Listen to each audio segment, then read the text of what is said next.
Hey everyone, Sawmill Charlie. Hey Ed, Jack, Keith. Hope everybody's having a good time tonight. Get a few things set up here. And got to get the other screen situated. So I can watch your comments.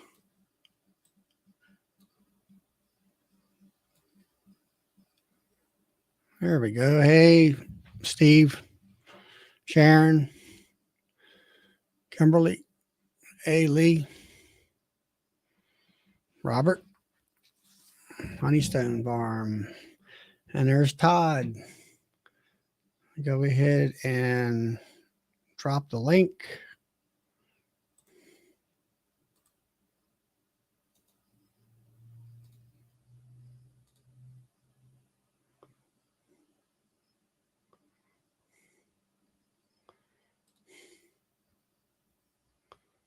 Really?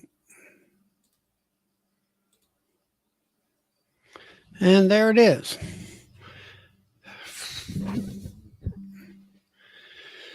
So hopefully everybody, hey Randy, hey Pastor Larry.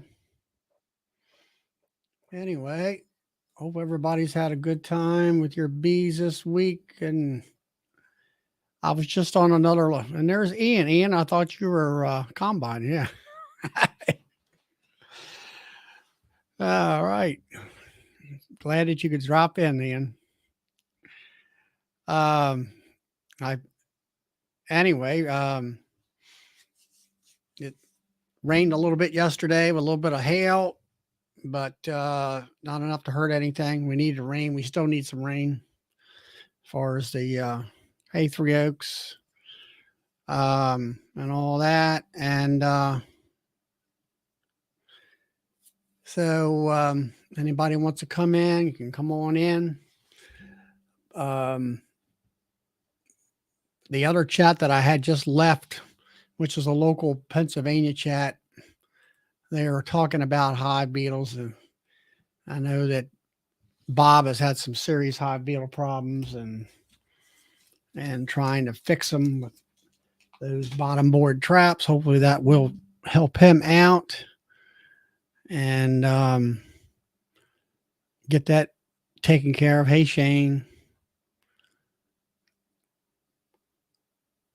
And Shane, I see where you got Formic Pro on.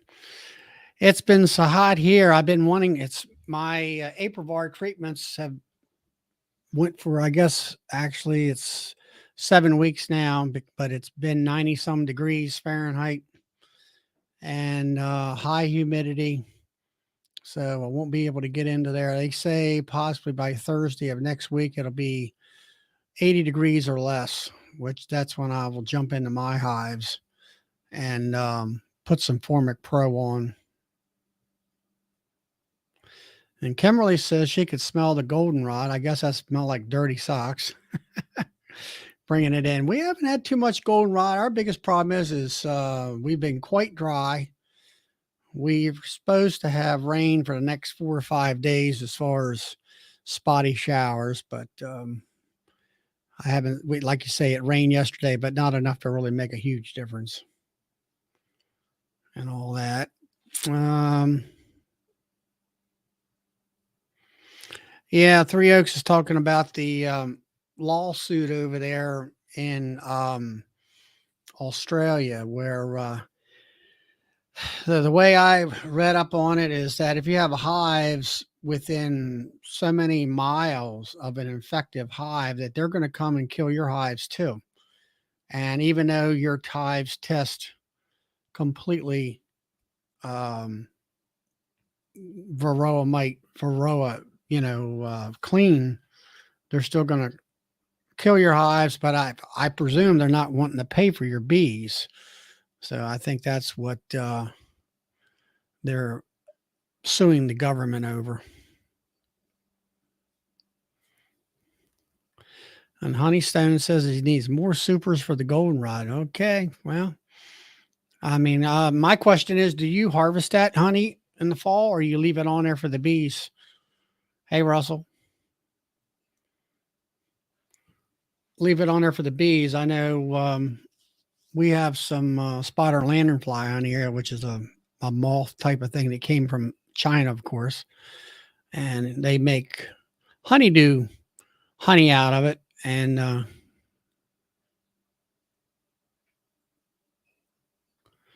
let's see, I missed my place there. Storms are rolling through. Yeah, it's flash lightning. It's kind of north of me. It's not really raining here. I think you're north of me. So it rained here, but then it kind of fizzled out. But and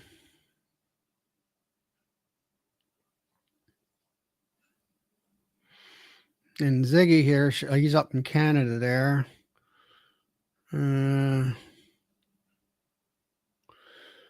It's wet. Goldenrod is finished. I'll just shoot it up here. The asters and small stuff are left now. Yeah, I don't think you're going to get a whole lot of that, anything out of that stuff, Shane. Hey, Triton. I think that's how you pronounce it.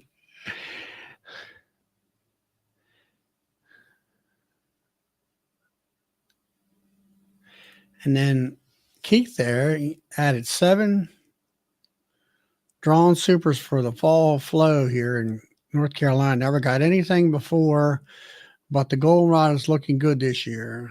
Well, so we'll see. All right. Well, I do know there's multitudes of different types of goldenrod, and there's some that will produce the pollen that the bees like. And then there's other species that actually will produce a nectar, but I've never really found that to be, I don't count on the goldenrod to do anything for me. Honeybee compound, the power just went out. So I think you're up around the Forest Hill area there. That's kind of over. That's where the flashing is right now. So hopefully the power won't go out here. I was concerned about that because I got a pretty expensive computer. I don't want to get. And we got Lynn from Greater Baltimore Beekeepers up in Paulsville, yeah, northern Harford County.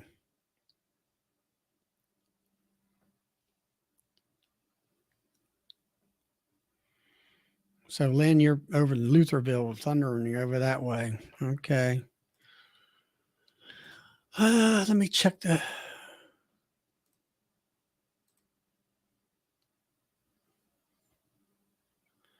I seem to be on the cusp of it.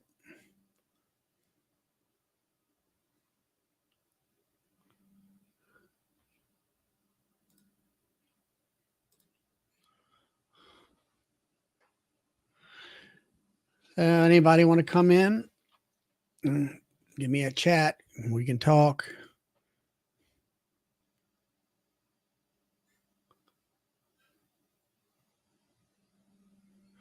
And Lynn, she's putting top hot feeders on with Pro Sweet.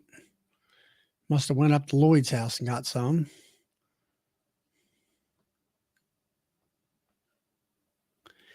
Yeah, the Pro Sweet, I've been feeding a few of my baby hives that I've been trying to get them to build up. It's good stuff. It's kind of the consistency of honey. It's about 11 pounds per gallon, like honey is, but it's expensive. I only use it on hives that are struggling a little bit because these were late splits and all that. But I'll be yeah, it's definitely thick. the Hunt Pro Suite.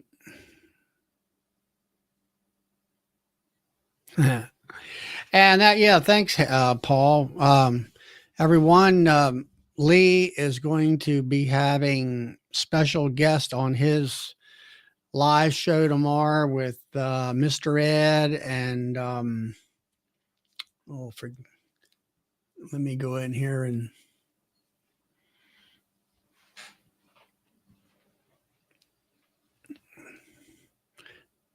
Lee put up the what's the times on that? I know it's during the daytime.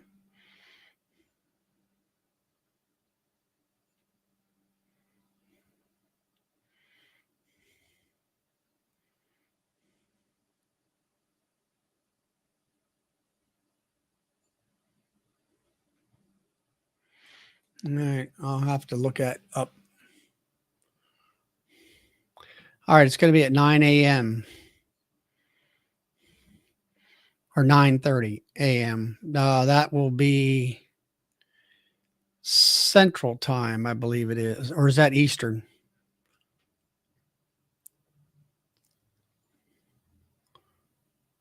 Late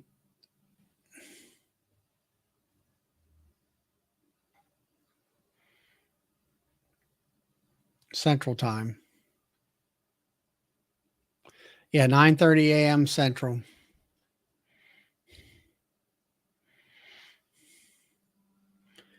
He's going to have live interview, and I think he's going to be out in the hives, and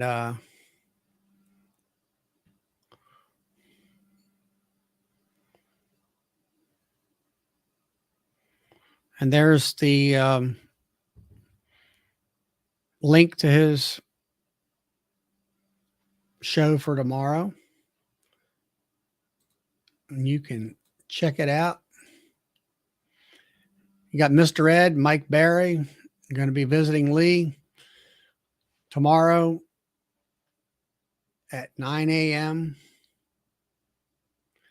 And it's going to be an early morning live looking, and so you might want to check that out. I believe he's also, they're going to get into maybe get out into some of the hives. So that ought to be a lot of fun.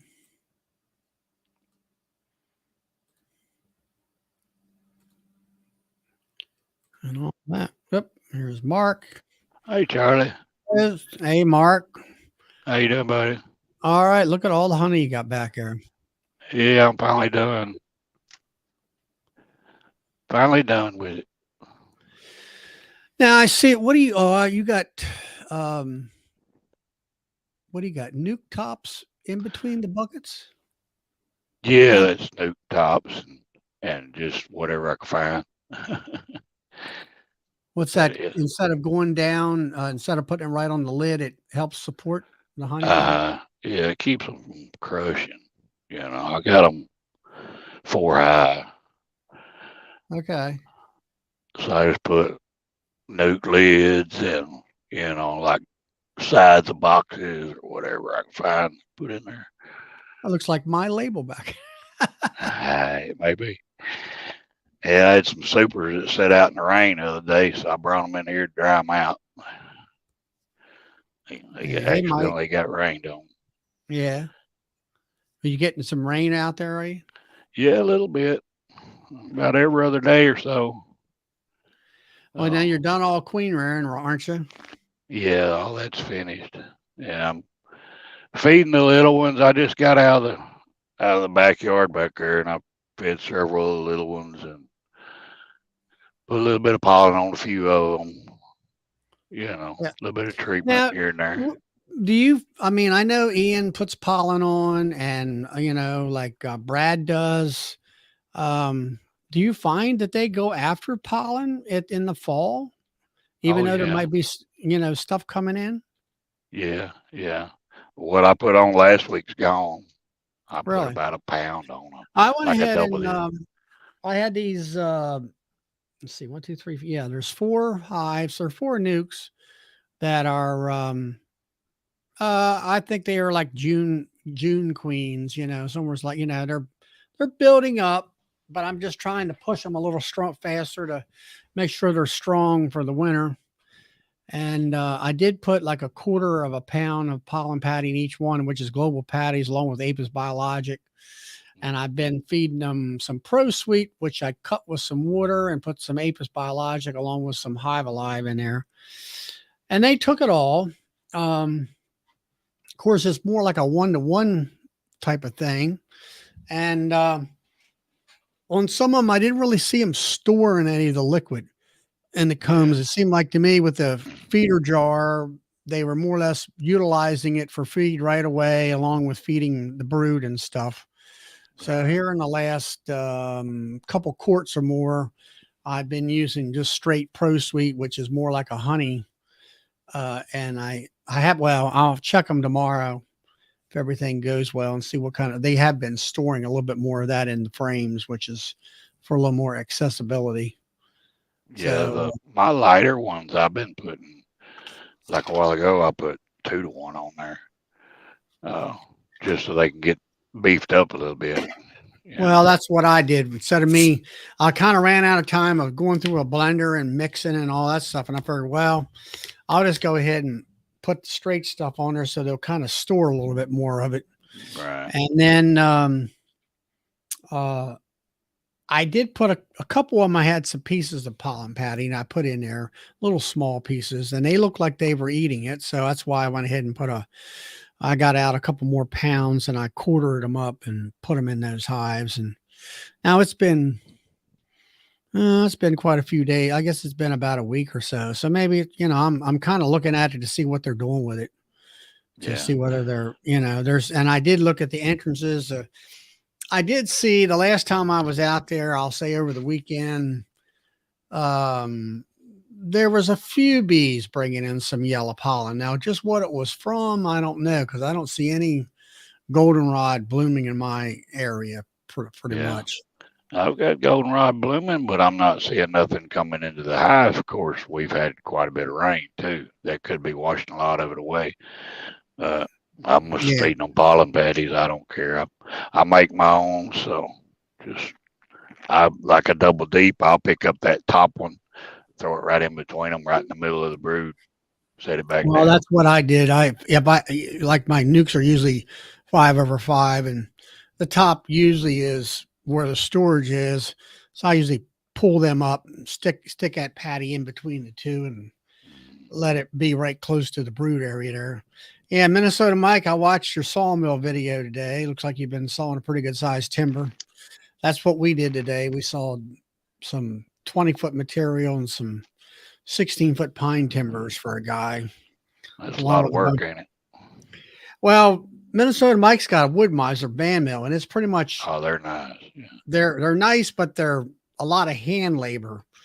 And Got where to ours roll it. is, You got to roll it by yeah, hand. Yeah. take off the slabs by hand, where ours is your normal high production mill with a You carriage and got all that stuff. hydraulic arms that flip it.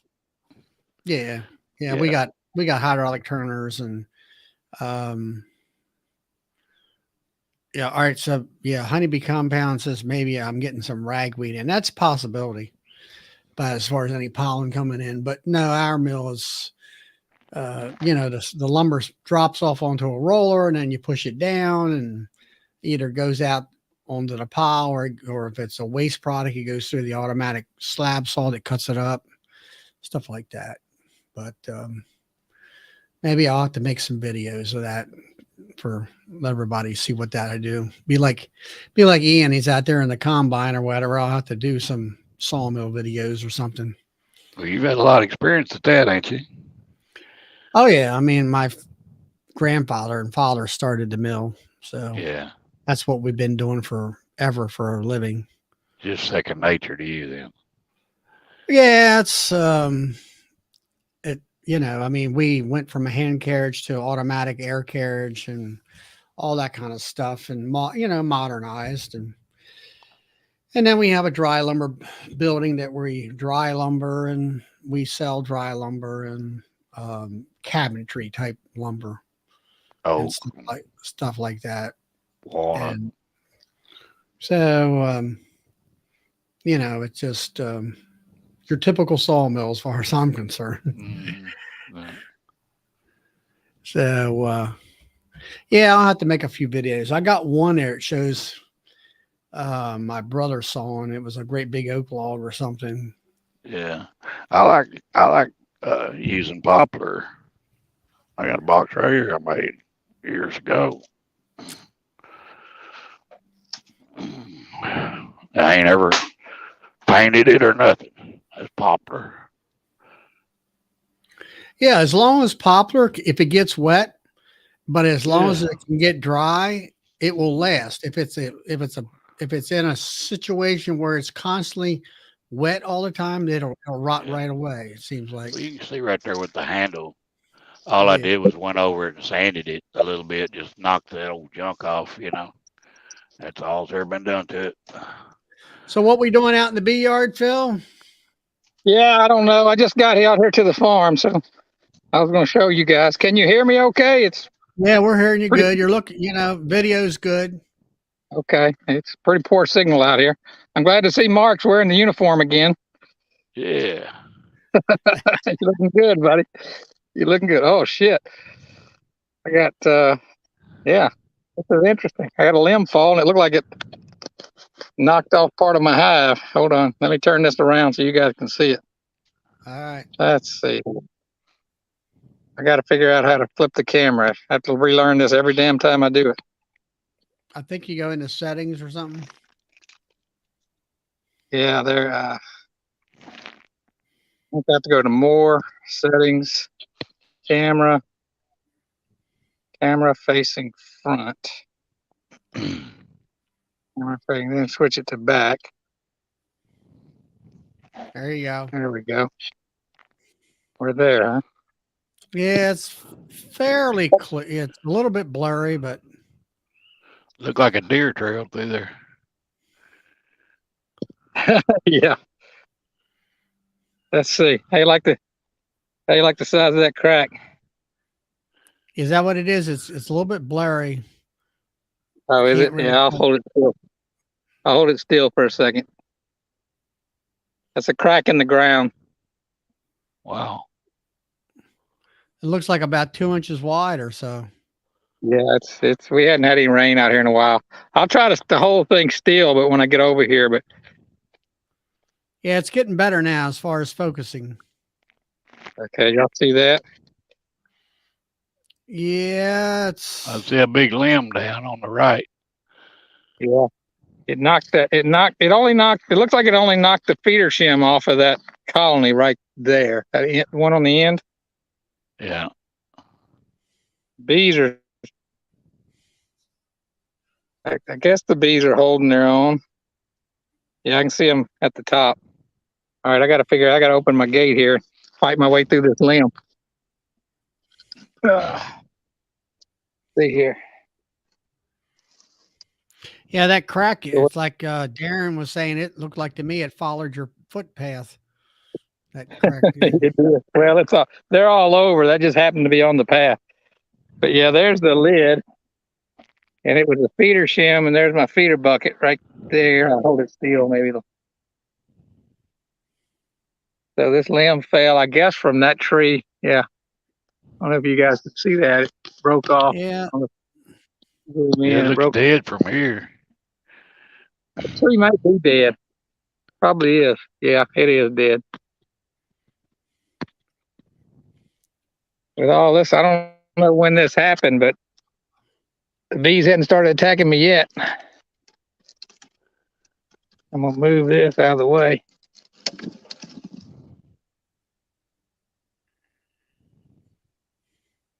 We hadn't had any rain, so they're not drowning. Eric, can you see them down in there? yeah, we can see them. Yep, they're moving.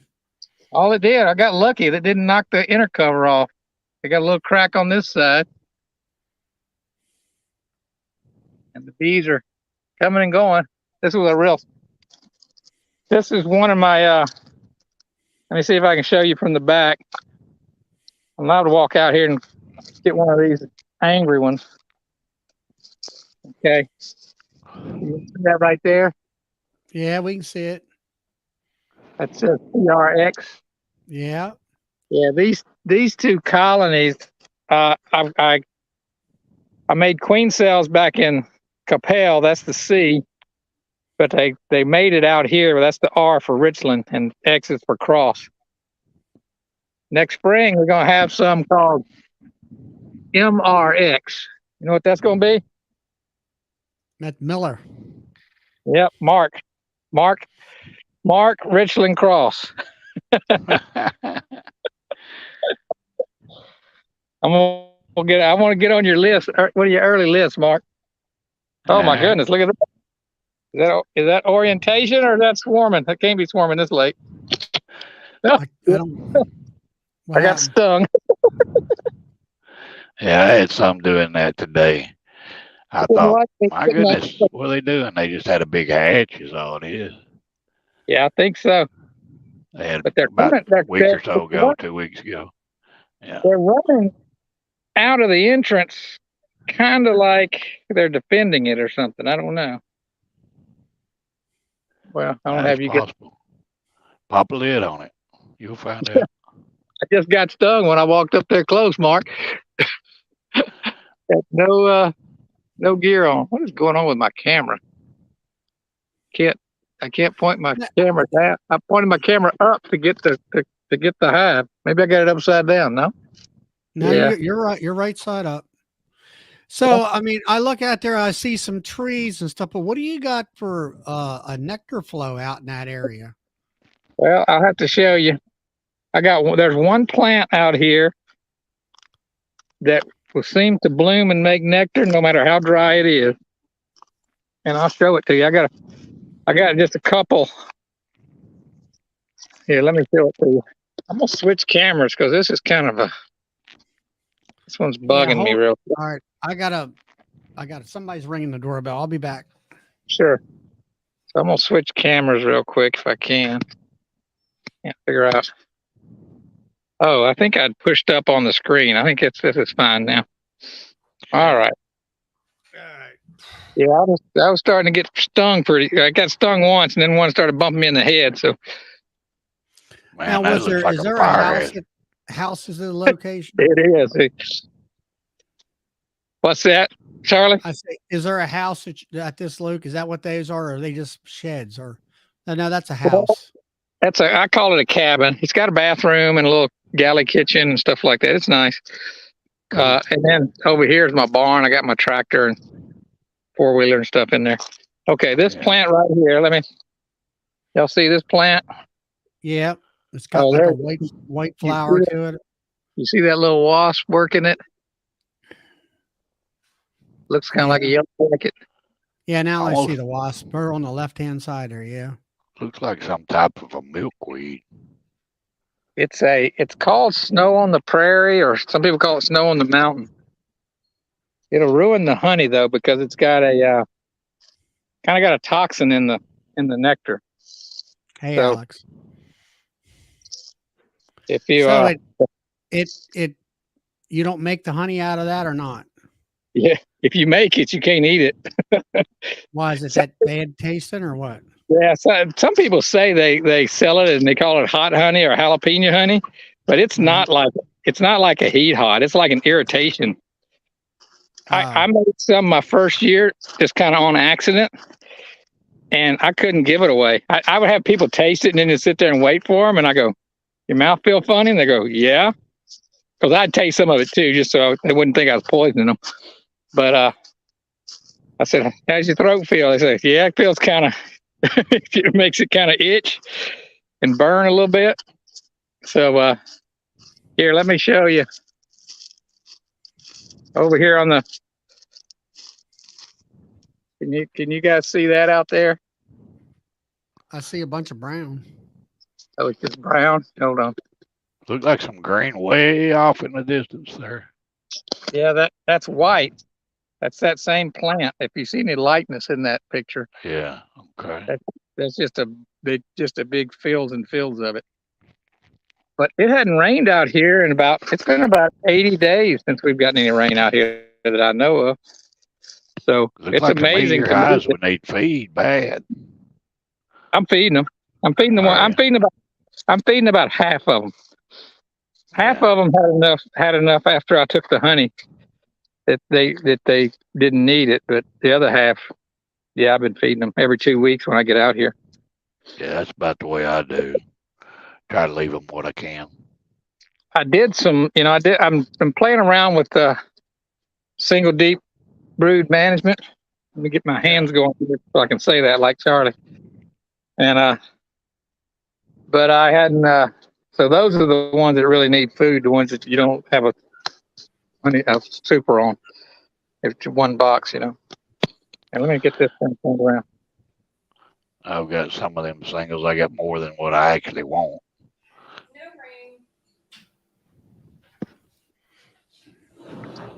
You prefer the doubles, Mark? I do. Nothing wrong with the singles. It just takes more care. You got to be on top of them come spring. Let's see if I can get back to the other camera. This setting.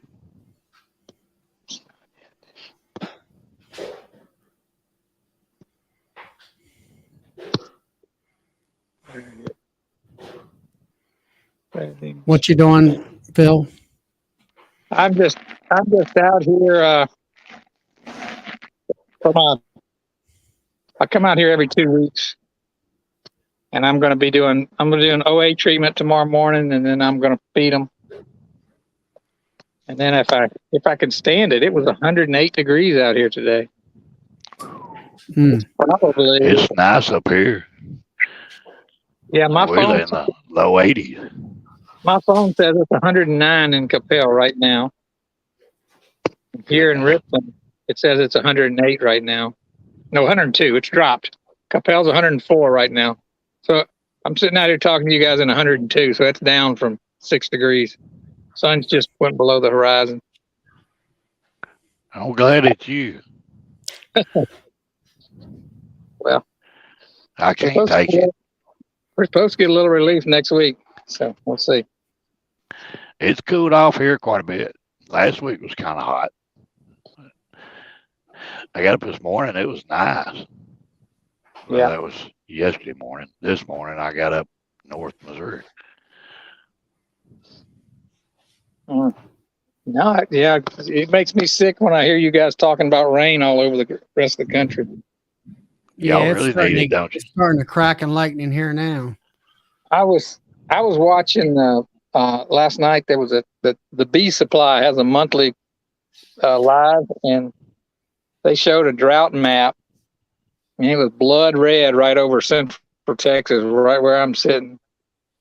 And then the other bad places were up in Michigan. I think up there where Mike is, they're way under on their rain too.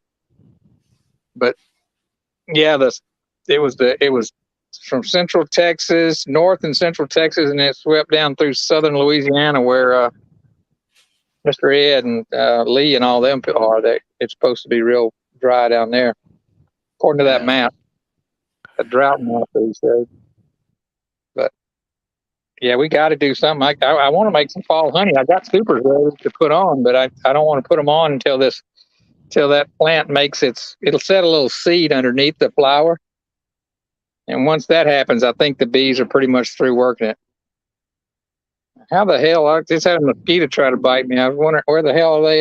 They must be out there. As dry as it is, you still get nectar? Those plants, that plant that I showed you, I can look at the blooms and see the wetness in the blooms, as dry as it is. They make nectar somehow or another. It's terrible for your honey, but it saves the bees' ass, and probably all the wasp and butterflies and everything else. So I'm not going to complain about it. I just pull my honey supers off and wait for it to quit blooming, then I'll stick them back on. Yeah. Is that all your honey behind you, Mark? Yeah, all but 2 buckets. Looks like you made a lot. 165 gallons. What I done. Wow. 1,980 pounds. I could have got another 20 pounds and had a ton, but I was done. I was beat. It's time to quit. I was happy with mine, but now that I started this market and my name's getting out there, I'm gonna run out probably by November, December. Well, if you go to the KFC, stop by. If I've got any, more than welcome to it. I need to put back a case just to be able to, because I just signed up for that. I can't see the chat on my phone. Is Mike on here? Minnesota Mike? He was. If he's on here, I want him to jump on for just a second so I can tell him something that I did that was kind of in his honor. Mike, you still on? You want to jump on? Guys, now there's a storm coming in here. I might have to jump off of this thing. I'm not sure. It's Just lightning crawl under and your table. flashing. Huh? Crawl under your table. Well, that ain't the issue. I don't want to burn up my computer. I'll put it to you that way. Yeah, to fry that computer. Sure will. I would risk it. I would risk it for some rain.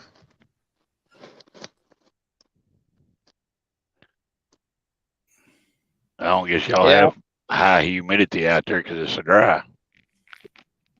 It's not too bad right now, but when the temperature drops and if it rains, it'll be crazy high for a little while. It's not as bad as Louisiana.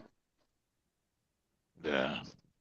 I grew up in Louisiana, so over there it runs about 5 degrees cooler, but it's about 10% more humidity, so it feels about the same. Yeah. What have you been up to, Charlie? I got on here late. Nothing really. Yeah, nothing really much. I just I'm trying to figure out where is it at here. Just power supply ups cost. I have a power supplies ups, but the bottom line of it is when you get hit by lightning, that thing does not work. Let me tell you. But No. I've been there, done that. Put it to you that way. But anyway, I haven't really been doing a whole lot. I've been treating my hives with Aprivar. It's ready to be taken out. It's been 90 some degrees. The majority of anywhere from 100 or about 99, which is super high for us for this time of year. And so it's going to get cooler this weekend. And by next Thursday, they say, if they know what they're talking about, possibly down around 80 or less. That's when I want to take in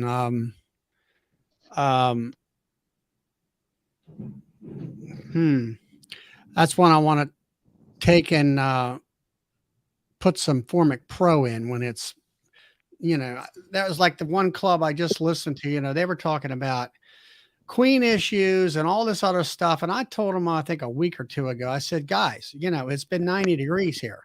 Why are you putting Formic Pro in? They already tell you in the instructions not to put it in there, up to 85. And I always say, you always want to go a little less than what they say, especially with humidity, I think plays a big part. And they were, of course, the one guy was saying, he's saying the same spiel that the company says, well, your queen died because it was a bad queen. Well, I'm sorry. Right. I don't buy that story. Yeah. I say that you put in a fumigant that's really hard on them, harsh on them. And if it's not just the temperature, if the high humidity, it's just like us. We had some days here earlier on this week. They were 99 degrees. Now that's high heat for us, but the humidity was low and it really didn't feel too bad. Now it's in the 80s or something like that, 85 to 90. And the high humidity for the last 2 days was worse these last 2 days than when it was 99 degrees. Mm-hmm. And, that kind of stuff. But DC saying he's hardly getting over 70 degrees. He's out there in let's see, DC's out there in Washington State, I think it is. Yeah. He's out there in blackberry country.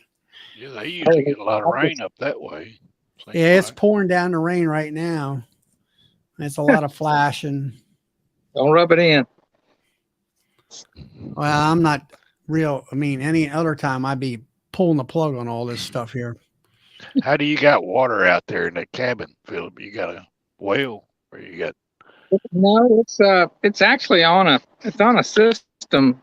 There's a company out here that I think they serve. I think they make the water or drill the water for Corsicana, which is a town nearby. It's like 20 minutes away.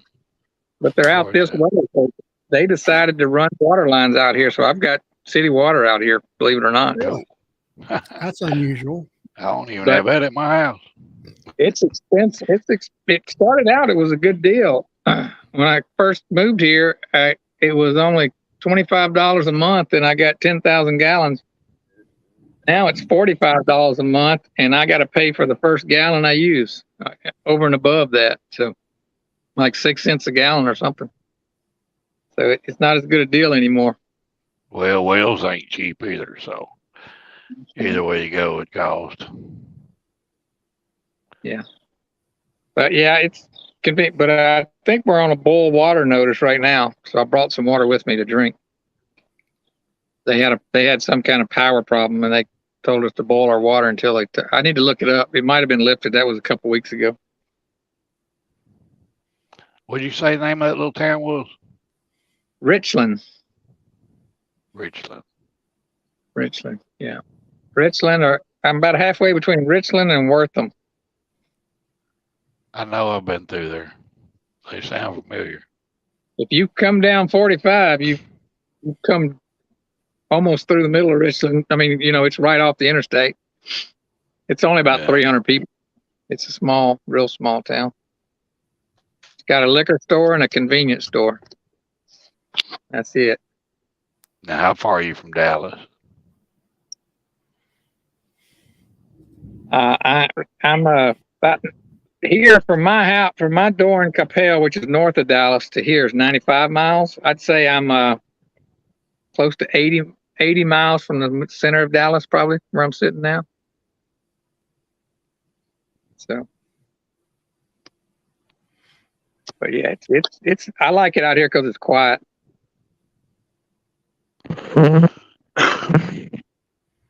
Yeah. Yeah, I guess. So what are you going to do in your? Huh? I guess Mike's not in the chat anymore. I'll have to wait till he's on to tell him what I did when I signed up for Hive Life. All right. Cool. Well, I'm sorry, not Hive Life. What's it called? KFC. Kentucky KFC. Expo. That's what I like to call it. Kentucky Fried Conference. That's right.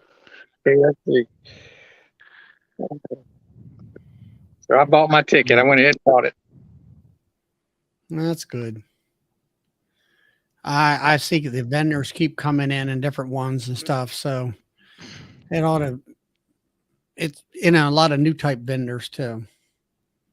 So Mark, or where are you at in your bees? I guess you might say, I mean, I'm sure it's winding down, but you're more of a queen producer. Of course you do have the honey though. What do you, just kind of getting them fed and getting them ready for winter? Just maintenance right now. Yeah. I need to finish mowing some of my yards and get some weed eating done. And Hey, Brian. I'm setting up some plastic pallets, getting ready to move some bees into there. My mentor, he's in a bad way. They called a hospice, so he don't have very much longer. He's got about 20 hives over there. He told me just come and get them. I can't do nothing with them. So I've got to make room for them, get them somewhere. I'm going to try to put them on it. About 40 acres over there with goldenrod and stuff. That'll be a good kick for them if I can get it done before the goldenrod's done. Right. I So still got a now lot to do. when like in that situation there, are you going to mix a lot of sugar water up and do you do a lot of feeding? No, little as possible. Little as possible. So far, I've fed 5 10-pound bags. I've fed 50 pounds of sugar so far. Yeah. That's with all highs I've got, and I don't plan on feeding. I've got 1, 2, 3, 4, 5, 6, 7, 8 times 4 is what, 320 pounds sitting here. Right. So I should have some left. Well, if you can do that, that's great. I mean, It's I the went through my, Italians I gotta feed. It ain't the Carnelians. It's the Italians. They got to be fed, you know. right. But I want both. I want both. Them Italians are my money makers. They get my early splits, and my carnies, they're bees that I'm going to keep. I ain't got to feed all the time.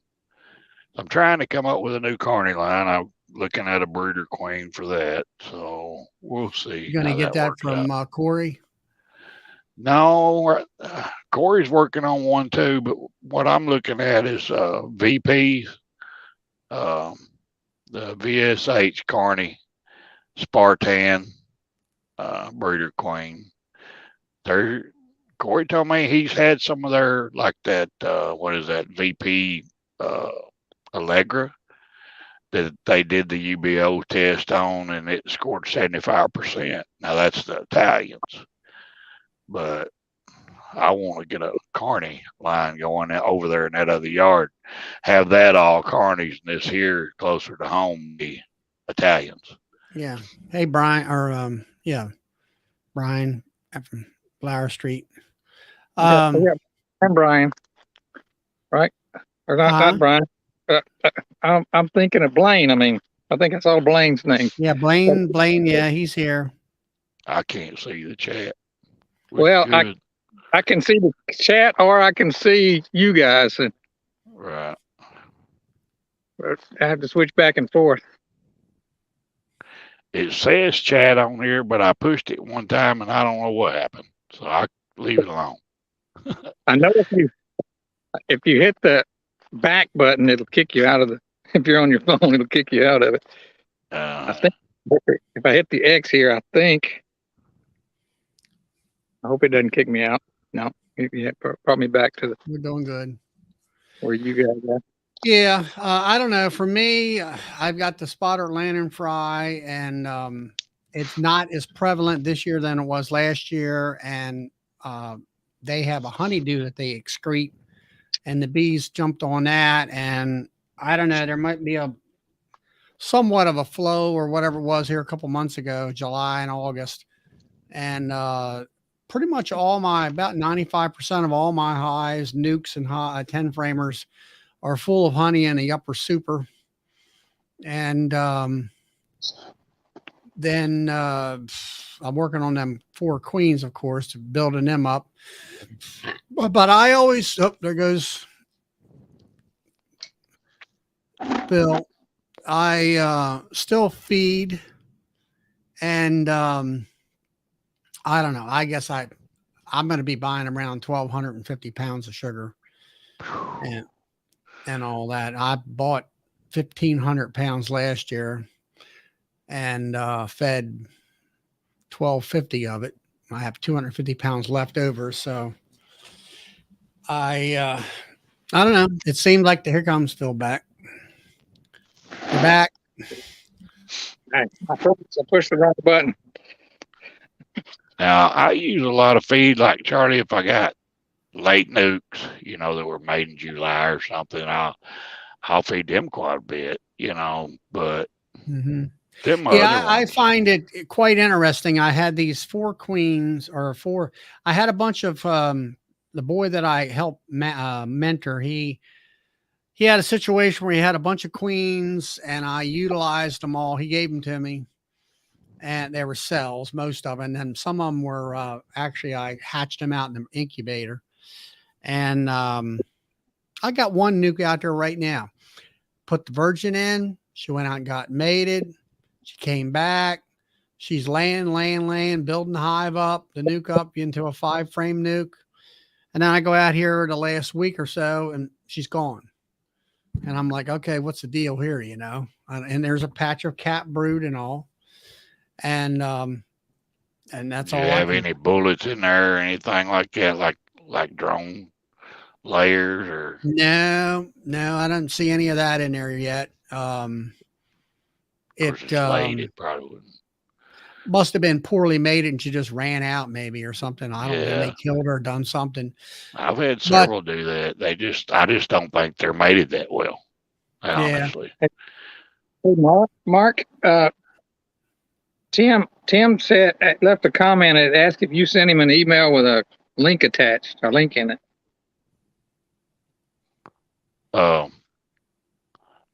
It's best if he just get an email. I don't know his email. Oh, he said he got an email from you with a link. He asked if you sent him one with a. Did you send us an sound like email a with scam. attached? Probably I not. don't remember one. I don't remember one. I know I missed somebody wanted some bees, some queens, and I'll have to look around here somewhere. But I put the name in the shop when they called, and I missed them. And I'm hoping they'll get back in touch with me. That was my fault. That happens though. You still selling queens? No, I'm done. I quit mid-July. I quit. Okay. Yeah, I don't want any, but I'd be surprised if you had them. From 1st of April to about mid-July, and that's it.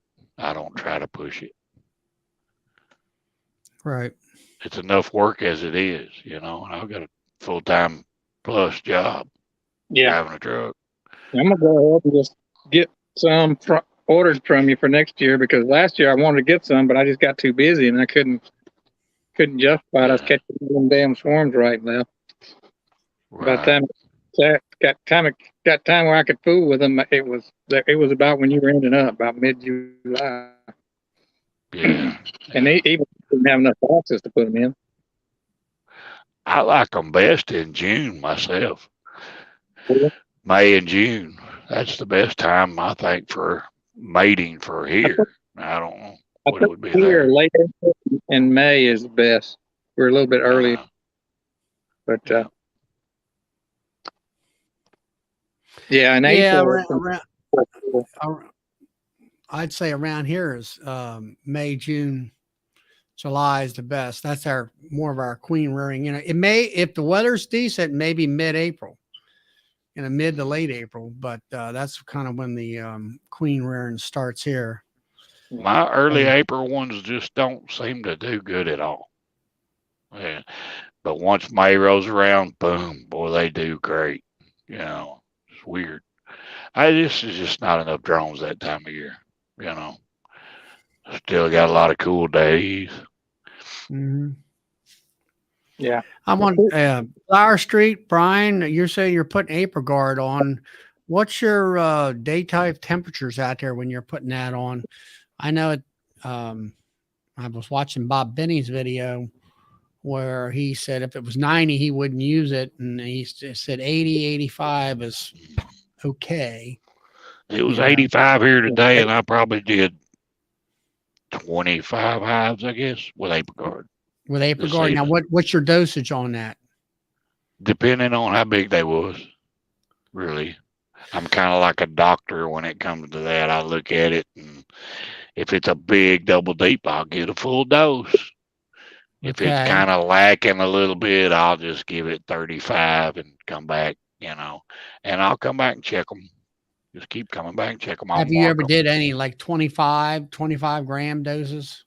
Yeah, them little nukes. Yeah. Yep. Okay.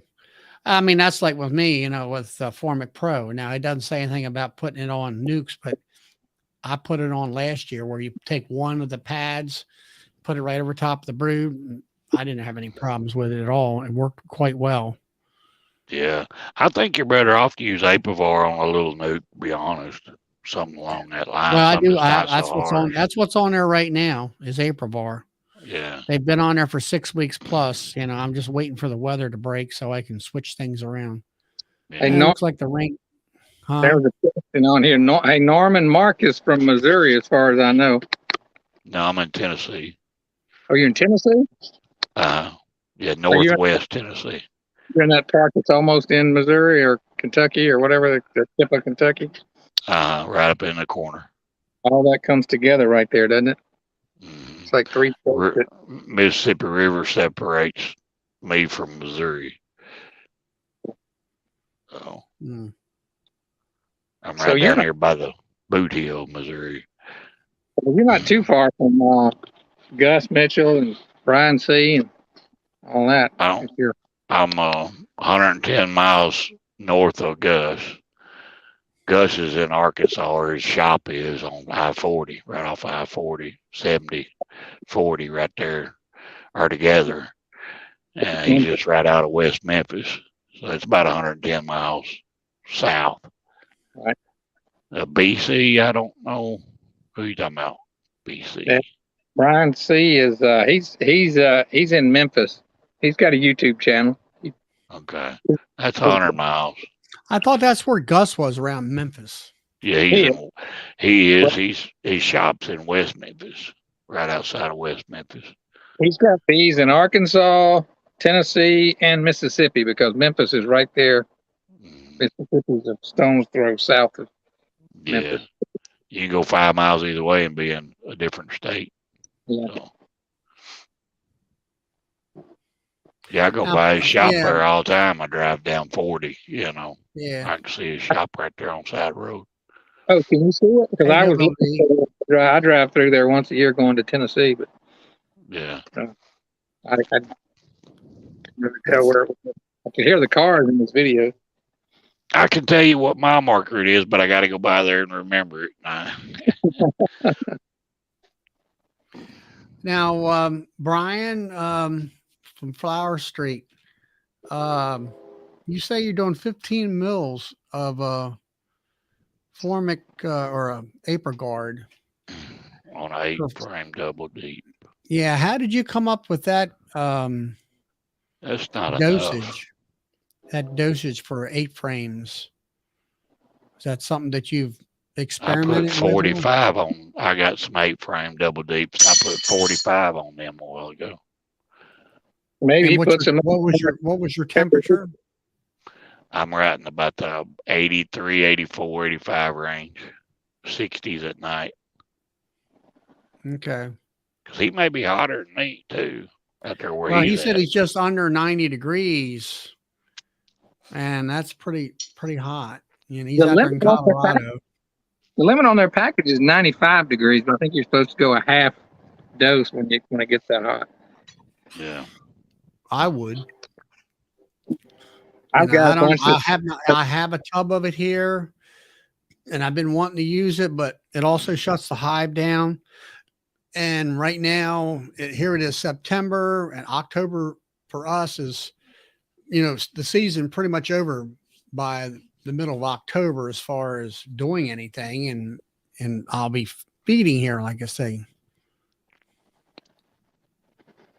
Just kind of look, and if you have a lot of young bees in the hive, you should be all right. If you don't have a lot of young bees, just kind of wait until you see them. Yeah. The only thing 105 degrees, I don't want to see 105 degrees. I don't want to see that at all. I read 95. Of course, I got some really old Apricard that I bought when I bought my hives, and it's expired, and I have never used it. I got like 5 or 6 packs of those little foil packs of it. But I've only used oxalic acid. I've never used anything but that. And I just keep pounding them until the mites drop. Well, I also use oxalic acid in the wintertime because, my game plan is last year I did Aprivar for 6 weeks. Then I did Formic Pro. Now that was right around this time last year, which we actually had a window of really nice, cool, like pre fall weather almost, low humidity and cool. And I'm like, yeah, this is great. Throw the double strips in of the Formic Pro in my 10 framers and my single strips in my nukes. And then, I had at least a beautiful low heat, low humidity for at least the first 4 to 5 days, which is the most, the most, safest is what I call it. And then after that, come late October, maybe 1st of November, I find if I can get we get those 48-degree days in the wintertime where most of the time it's colder than that, but we'll happen to have a real nice mild day, where they're going to go out and cleansing flight type of thing. And so I do it that way. And then I started oxalic acid in the winter. I had one guy tell me about a young guy at a meeting that I was at a conference.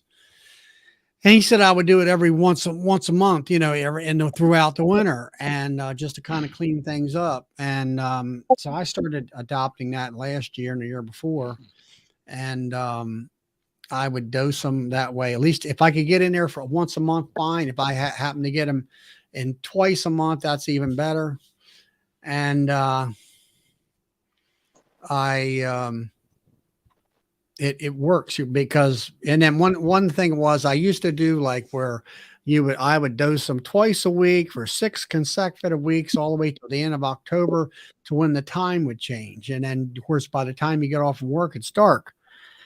And I lost a lot of hives that way. I lost about, maybe over 60% of my nukes, and I was figuring, I'm killing the mites as they're coming out from underneath the capping. The same principle as Aprivar. Well, it didn't work. And so I finally said that the science guys were right, where Aprivar or OA is more effective with a higher kill ratio when you have the least amount of brood. Now, my hives, I don't believe actually go completely broodless, because there's enough, they might have a very small amount in there, but like I say, the most effective is when it's the least amount of brood. So I've been doing that. Now the bee inspector came last year. I don't know whether she's going to come this year. I haven't asked her. She asked me whether or not I would participate in the National Honeybee Survey, which I did. And it came back where my mite load was a 0.2. And out of, I think it was 1,100 bees that they sampled. And then they took samples from about 8 different hives. And then they did alcohol wash samples where they put in alcohol, sent it to the bee lab in Washington.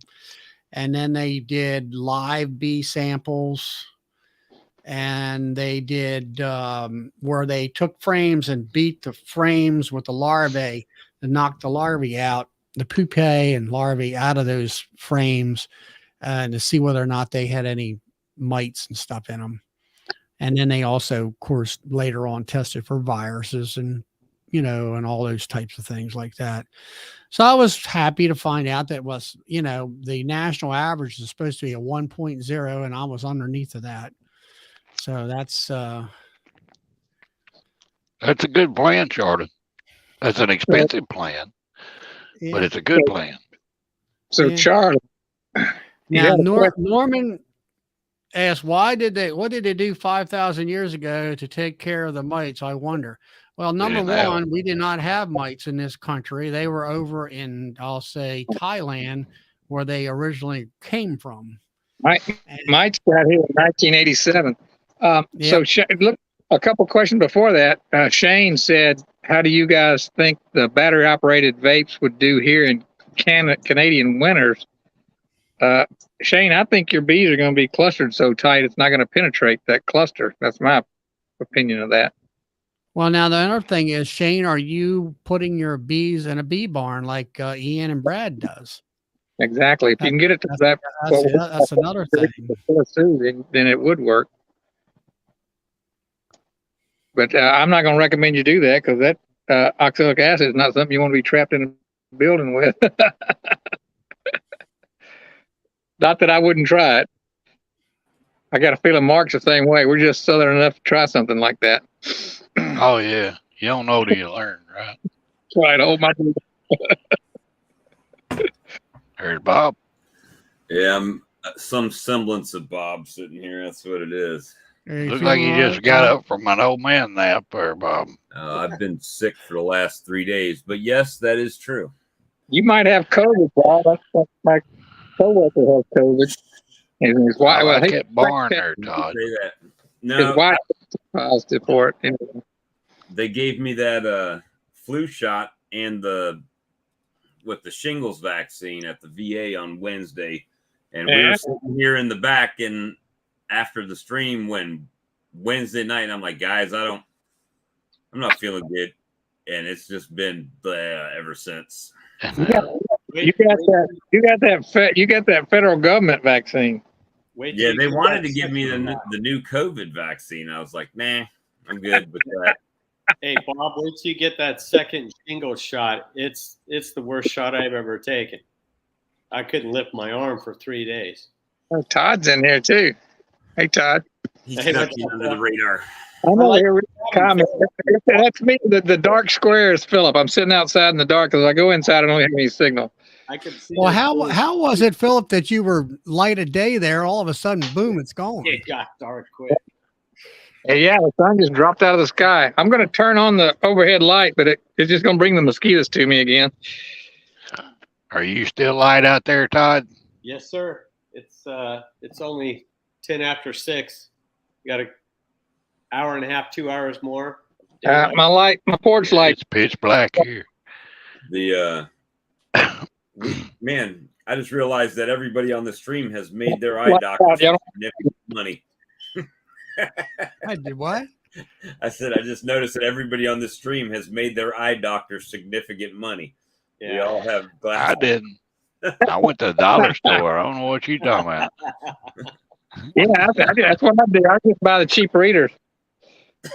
I got so many pairs of readers with one earpiece missing.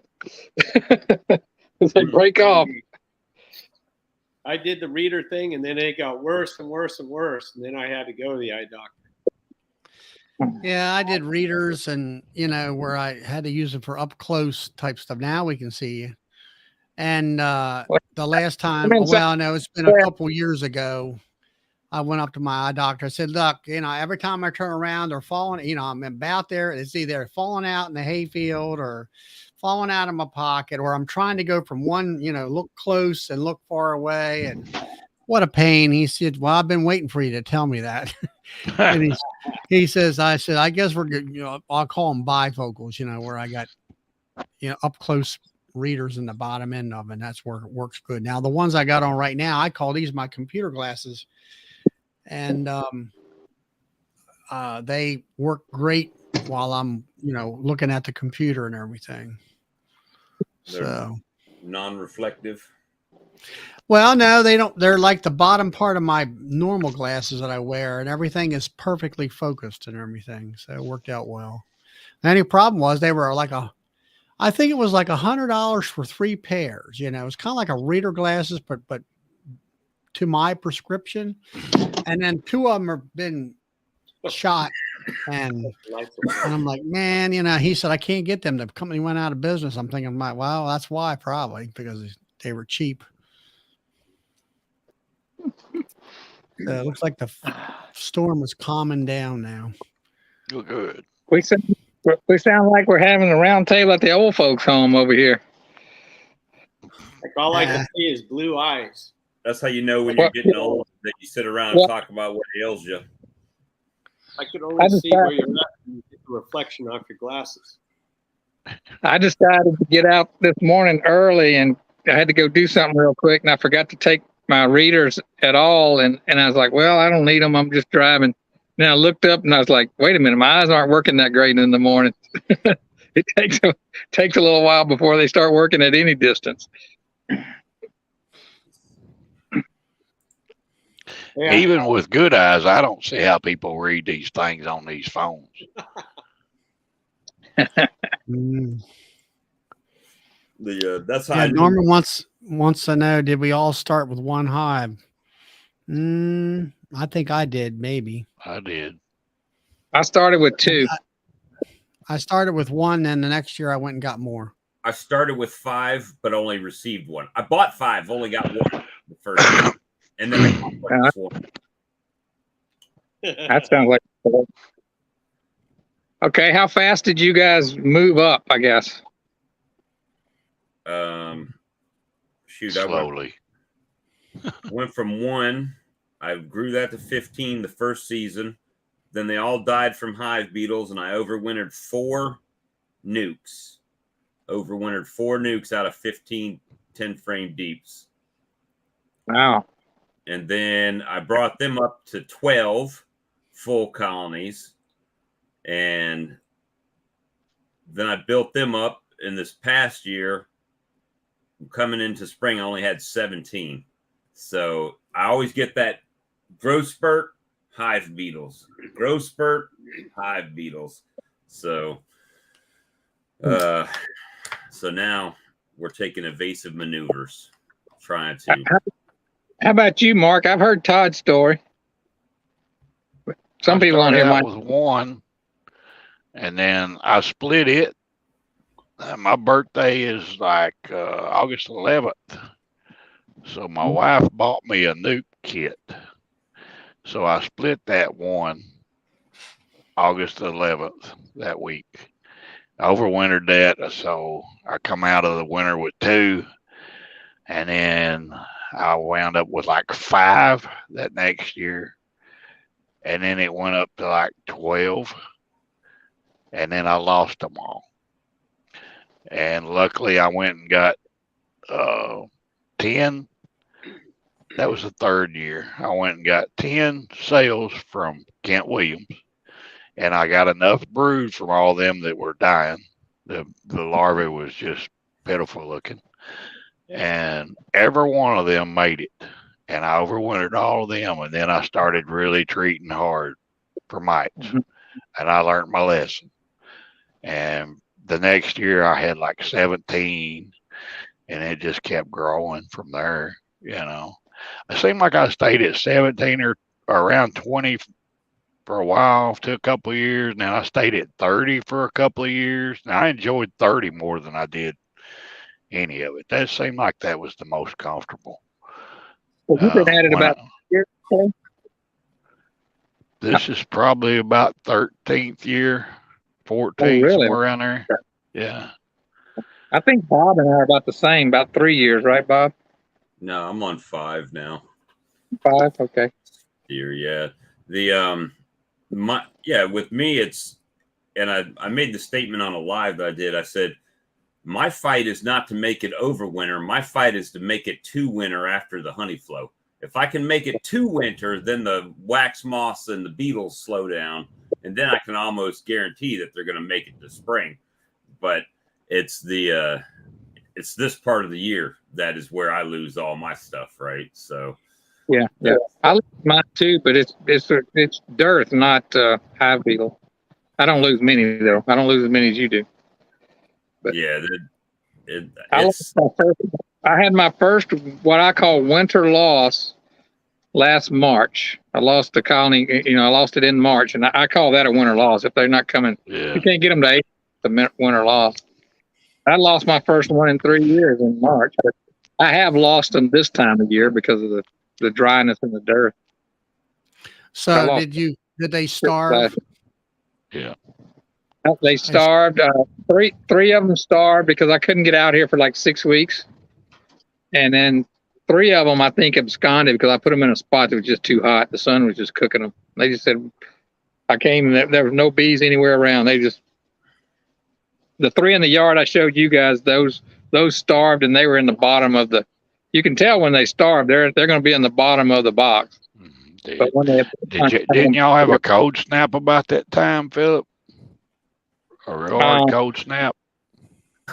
We had a real hard cold snap basically my first winter. Sorry, but I didn't have any bees. I didn't have any bees out here that year. That was like 3 years ago. Okay. That was me commenting as Charlie. I forgot that this isn't my StreamYard, so I commented and it came out as Charlie's. So sorry. So Charlie says all of them, and I think it's a myth too. So I'm just while we're talking about hive beetles, we're going to talk about the full sun hive beetle. That's bullshit.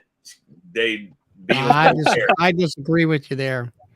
Well, you see where my hives are, and you see how many beetles are in my hives right there. I think it has more to do with the soil composition than it does. You must got a couple. Shade that you've got. My beetles don't read that memo, and you got sandy ground too. Yeah, and then you've got a lot of shade nearby. Yeah, shade. They love it. Shade. And then Hey, Charlie said we weren't going to talk about hive beetles tonight. No hive beetle talk Friday night. Friday? Okay. That's mites. That's mites. No, that's Monday. That's no mite Monday. I heard y'all talking about came in. And well, then, I mean, that's pretty much what we're all doing here. It seems like we're all, we got the honey season's over with. Mark just got done his harvest. Yeah, it looks good. I've done mine. I did I did about 16, 17 pounds this week. Not too bad. That's my average. Yeah. Sales. Y'all excuse me a minute. I'll be right back. I'm gonna go get me something to drink. And then the Swiffers work, but you saw how many beetles get stuck in them, and then you got to replace them. But there's still beetles in there. And I'll open up a strong colony, and it's still got a ton of beetles in it. So it's like the chat that I was on prior to this one, which is up in Westchester, Pennsylvania. And that's what they were talking about is beetles. They had this one girl, she lost her hives to beetles. I mean, and she showed pictures. And I mean, there was just like somebody poured a soup can full of beetles on one of their frames. That's how bad it was. And I kept looking at the comb was uneven, and it looked like to me, maybe, I'm thinking to myself, well, was it a drone light, a queenless hive type of thing, It's beetle free Friday and no mite Monday. That's what it is now. I just yanked the chain. Well, since it's Friday, I can talk about my mite treatment. I'm starting tomorrow. So I'm going to put on Apiguard, which I do every year, but I just want to make it clear that Apiguard is not box dependent. So 8-frame, 10-frame box, not a bother. 5-frame, yes. But 8-frame, 10-frame, really not a bother. You have to make sure that you use 100 milliliters throughout the treatment. The treatment period should be at least 4 weeks. So like Bob Binney on a regular temperature day would use, or month would use 50 mLs. He'd come back 2 weeks later and do another 50, and then come back 2 weeks later and check and see what's up. If it's, if they're all gone, take the pads out. So he leaves it on for 4 weeks. I do 25 because it's temperature dependent. So tomorrow it's going to be 91 degrees, 92 degrees. So I'm going to start out with 25. It's going to be around that temperature all week. Next Sunday or next Saturday, I'll go back and look. Probably will be all gone. I'll squirt another 25 on those pads, and I'll do that 4 weeks in a row. And then, boom, I'm done.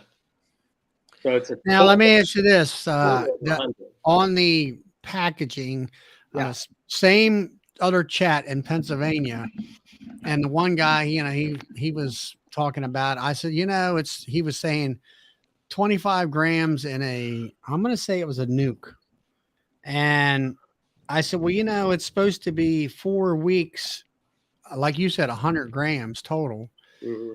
And I'm like, he said, no, he went and got the packaging because he screwed up because he didn't read the directions. And he says it's supposed to be 3 weeks of 25, but I've always thought it was 100. No, it's 100 grams or mLs, milliliters. I don't know what it is, but yeah, grams, milliliters. It's whatever that syringe is that comes with it. The total is 100, and it has to be at least 4 weeks worth of treatment. You could go. The label says 6 weeks. You go 4 to 6 weeks throughout that time period from when you start to when you end. But it has to be 100. Whoa, So I just got an idea, I guess. So there it goes. Please. oh yeah. Yeah, go ahead. So again, it's very temperature dependent. It's going to shut the queen down. It can shut the queen down for a week or two, which is actually what you want because you get a good brood break from it. But if you pile a whole bunch of that crap in there, every single one of your bees is going to be out in front of the hive for a day or two, maybe 3, until that settles down. And then the other thing that has to be done is you got to close up the top entrances. They say they don't really say anything about making it airy or whatever, but if you keep it closed, that smell is what kills those mites because they can't stand it. And one last thing is if your entrance is on the bottom box, and it doesn't matter if it's, I run 8s, so it doesn't matter if it's double 8s, double 10s. If that entrance is on the bottom right-hand side of you standing next to it, you need to put that ApiGuard treatment on the upper, at the top level on the left, because you want it to travel as far as possible to the door. If you put it above the door on top of the second box, it's not gonna cover everything like it would if it was on the opposite side of the box. Now you're talking about a bottom entrance, like a normal bottom entrance? Yeah, just a regular entrance. So it's on. I mean, Bob and them usually put it, smack dab right in the middle, and they also put a shim on it, shim up there. I don't use upper entrances at all. I do. Bob said he saw better treatment coverage or treatment effects when he used if it had a ceiling above that ApiGuard, like about 3/4 of an inch. But I always have to remember I'm not the Bob when they're talking about Bob said. Now I use shims, Todd, and I ran out of shims, so I started flipping some I had a whole bunch of inner covers laying here, right? Mm-hmm. So I just started putting them on and flipping them over to the deep side where I got room, and then just put that on the card. Just do it like that right there to where it's not built up so high, right? And then set it down, and then take my lid. When I put my lid on, pull it tight to where that little hole is not breathing, to where it's airtight. Yeah. So it's basically the same principle, but I have a hole in the top of that inner cover, so I'm losing a lot of that. A little bit, yeah. So what I need to do is go back and lace one of them cards over that hole or something. Something like that. Yeah. I mean, you don't have to. It's not in the instructions to seal it up. I'm just saying I think it works better when it is sealed up because that smell is what's getting the mites. Right. And you reminded me of something. You have to have at least, and I remember reading this, you have to have at least a 1/4 inch clearance between the top of that ApiGuard and the bottom part of your lid. Just enough, I guess, so bees can walk up over it. Well, they got to get in it and carry it out of the hive is what they got to do. Mm-hmm. But now the ones that's already got inner covers on it, the top of that inner cover, there's so many bees that they're on top too. They're up in there. So I think it'll be all right. Yeah. They're fanning up there too. Yeah. Well, my biggest thing is like right now it's September. Well, I don't want to shut the brood system down. I want them, I should, if I could get it on July and August, it's, it's the wrong time of year and it's hard for me to get it on there. And I'm like, okay, it's going to be 85 or it's going to push towards 90, and I'm like, okay. And I'm a little bit concerned. I think the 25 gram dosage would be a little more optimal. But yeah, you just have to make sure you got a month. You have to look at the calendar. I have probably 2, maybe 3 more brood cycles than you would. So that's why I'm starting it tomorrow. Plus again, the temperature, Well, see, that's just it. You start early and you hey, Alex, you start early in your season and you finish late in your season. Where mine's a little more compact and stuff. So that's I'm kicking it around. I might do Apigard early in the year this next year. I'm not sure yet. Might do it after oranges.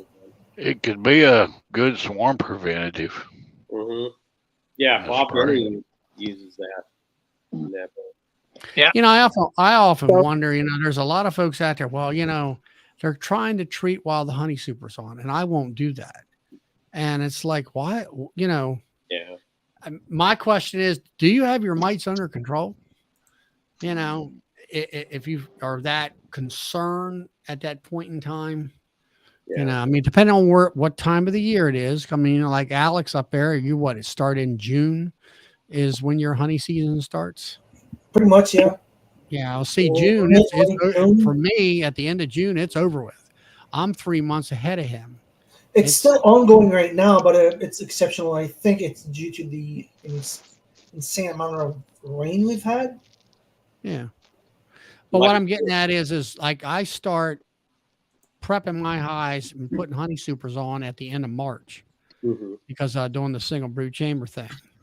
And then I go April, May, and June. And by the 20th of June, maybe used to be 4th of July was always the date. And it's over with. It's done and all. So, you have to know where you live at and how to, to work it all. Full disclosure, I'm not starting the season next year with single brood management. I'm going doubles this year for almonds. If I could get in on some contracts. So if I can't, guess what? I'll break those down and I'll double what I have. So Mark, I might be ordering quite a few from you this year. We'll see. But yeah, so I could double what I have right now. So Todd, to do that. Todd, I have a question. What, Phil? How many hives are you running to be able to do contracts? What's that? Can you hear me? Breaking up. How many hives are you running to be able to do contracts? Well, I'm just filling holes for a commercial guy, and he's not going to know what kind of shape he's going to be in until January 1st. So after that point, he'll say, "Hey, I need 25, or I need 40." Or actually talking pallets. So you're going to ship them up to the almond country? No, they're around. Right there at it. Yeah, it's in my backyard. So this guy, all of his contracts are, I think, within 20 miles. So what he'll do is he'll come by the farm, pick them up, put them on his flatbed, and he'll take them out, and then he'll tell me where he dropped them, and then I'll take it from there, and then he'll at the end he'll come pick them up out of the orchard and bring them back to the farm and drop them back at the farm. Mm-hmm. So you need some more bees, Todd. Yes, sir. Oh, sorry, can you put a pallet order? That's a hell of a lot of bees. Would you say, Phil? I couldn't hear it. I said, can you fill a 40 pallet order? Oh, no. 40 boxes is 10 pallets. Yeah, whatever number he comes up with. But if he says, "Hey, I need 5," that means he needs 5 pallets and 20 boxes. Well, I need to respond. I got a detractor out there. DC said I was doing shrooms and doing something, but I'll keep looking back because earlier the wind was blowing like crazy around here. I was like, could a storm be blowing through? But no, I'm seeing the stars now. So, and not DC, I'm not doing shrooms. I'm doing bourbon. So probably the same thing. Mark, are you doing that bourbon honey this year? No, nobody seemed to be interested in it, so I'm not going to go out of the way and travel and get the barrel and all that. If everybody would be interested, I'd probably do 50 gallons. That'd be 10 buckets. Everybody wanted a bucket, hey, I'll bring it over there and buy you a bucket and go bottle it up and make some money off of it. Mm-hmm. But I ain't going to do it. I got a guy that's interested in buying all my honey. He just hadn't showed up yet. He said, I've got to make some room. So we'll see how that goes. How many buckets you got? Mark. How much What's that, honey you got, Todd? Mark? How many buckets you got behind you right now? There was 1,980 pounds total. So Hey, I think Bob. there's 30 something here, 31 or 2. Hey, Mark, have you gone to any markets with your honey? I don't have time. Don't have time for it. Hey, Bob, I called in to do a little show and tell for you because I got an idea. I know you've already bought them, so it doesn't really matter at this point, but I've been meaning to get a hold of you this week. And this is scraps I got in my garage, but you can get the point, I think. And I don't really have a tripod, so this might be hard to display for you. But I got an idea for you for your beetle trap situation. You know you've ordered all that those elaborate beetle traps, but my suggestion, and let me I got the camera around here so you can see it, but and like I said, this is not the real life parts because this is what I had scraps in my garage. So let me get this switched around for you.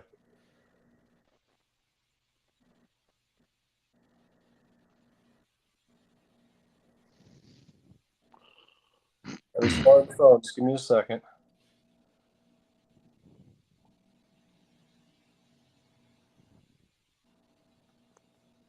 All right. So you know how your standard bottom board. So let's create your standard bottom board here, right? And like I said, these are just pieces I had left over in my garage. So let me set this camera up a little bit here so I can kind of show you. But I have a solution, a quick and easy solution for your beetle traps that's made less than $5 a piece, retrofitting what you already have. So let's see if I can kind of prop this for a second or not. I can just knock it down. All we see is black right now. Yeah, knock my phone down. Just give me 2 seconds, guys, and I'll. Bob, you're muted. All right. So there's your bottom board, right? Yep. Typical standard bottom board, right? More or less. Yep. So now my suggestion is, rather than buying the elaborate tray system, all you have to do is take a piece of cloth and staple it across there, right? Yep. That way you have something for them to walk on. And then all you have to do at that point, and I'm going to apologize in advance for like I said, I don't have the materials here, but I just figured I could show you in a very quick manner. You ever seen one of these? What is it? It's a brake. It's a handbrake, metal handbrake. It's 1 inch Never on heard. one side and 3/8 on the other. Yeah, they Never sell seen that. them. That's great. I got one of those. It's a metal brake. You bend metal with it. Yep, it's actually for duct work is what it's primarily for. However, because of the dimensions on it, you can use it perfectly to break your metal to create your edges for your bottom board. So this right here is only 3/8 because I only run my bottom board's only 3/8, so I don't have to put a mouse guard in. So yours would be 3/4 board, but if you put screen across there, then all you have to do is break yourself a pan and then turn your bottom board around so that the entrance is now the back, right? Right. And then you're going to have this screen over the top. So now they can't access it, but you can access it from the back. And that screen is completely across it. Then all you have to do is break, and it's a hand brake. It takes no effort. You can get them in 2 foot long brakes, but you can just break a piece of metal to make your own personal tray, right? So this one's broke at 3/4 of an inch, but you could see if this was 3/4 and yours was 3/4, it would set right underneath that screen. Right. And this aluminum, or you can use duct panning, either way. I mean, for a 50-foot roll, you can pick it up for, I don't know what the current cost is, but it used to be about $50 for 50 feet, $1 a foot. So in your case, you're doing less than 2 foot. That's $2 worth of material. And you can use this handbrake. And I apologize, like I said, let me see if I can set this thing up in a manner you can see it. But all you do is you slide that handbrake on there, just like that, and then you can fold the metal in any way you want. So now you can take that and you can make your edge. So you can turn this up 90. This is terrible. I apologize, but you can break that metal up, the edges, and create yourself a box to slide into there. Because it doesn't have to be an elaborate box, right? Just catching mites, or not mites, beetles. But you can easily handbrake a piece of metal, and if you want to get elaborate, you can make a double brake there so you can don't catch your fingers on it. But at the end of the day, that's a 3/4 inch brake right there. Right. And you can just do that on all four sides to your length. Would it hold oil at all on it, or would it? You'd have to silicone the corners. Yeah. But I mean, you're not talking elaborate. Like, I mean, I can take this tin metal right here, and I can cut this to break my own little box, right? Right. But I mean, you're talking $2 worth of material, a piece of screen put across the top of your existing, and then once you put your screen across here, so that way this is covered, right? Then just take a piece of rip your stock down to 3/4 inch, or take 3/4 inch plywood, and put that on top For a box standoff, yeah. Now you have your box is going to be at the front, right? The front here, you have a 3/8 inch opening now. You don't have to have a mouse guard because it's a 3/8 inch opening, so you're good. Right. And so that's all you do is you either buy 3/4 stock and rip it to 3/8, or put it 3/4 stock, whatever you want, whatever's easiest for you.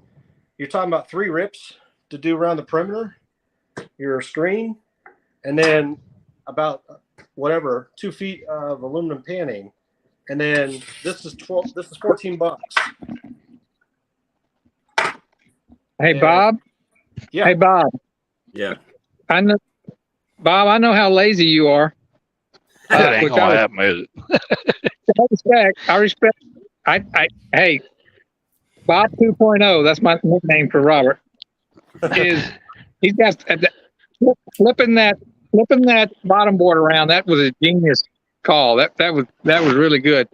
You probably go buy yourself some pans instead of building them that would slide under there.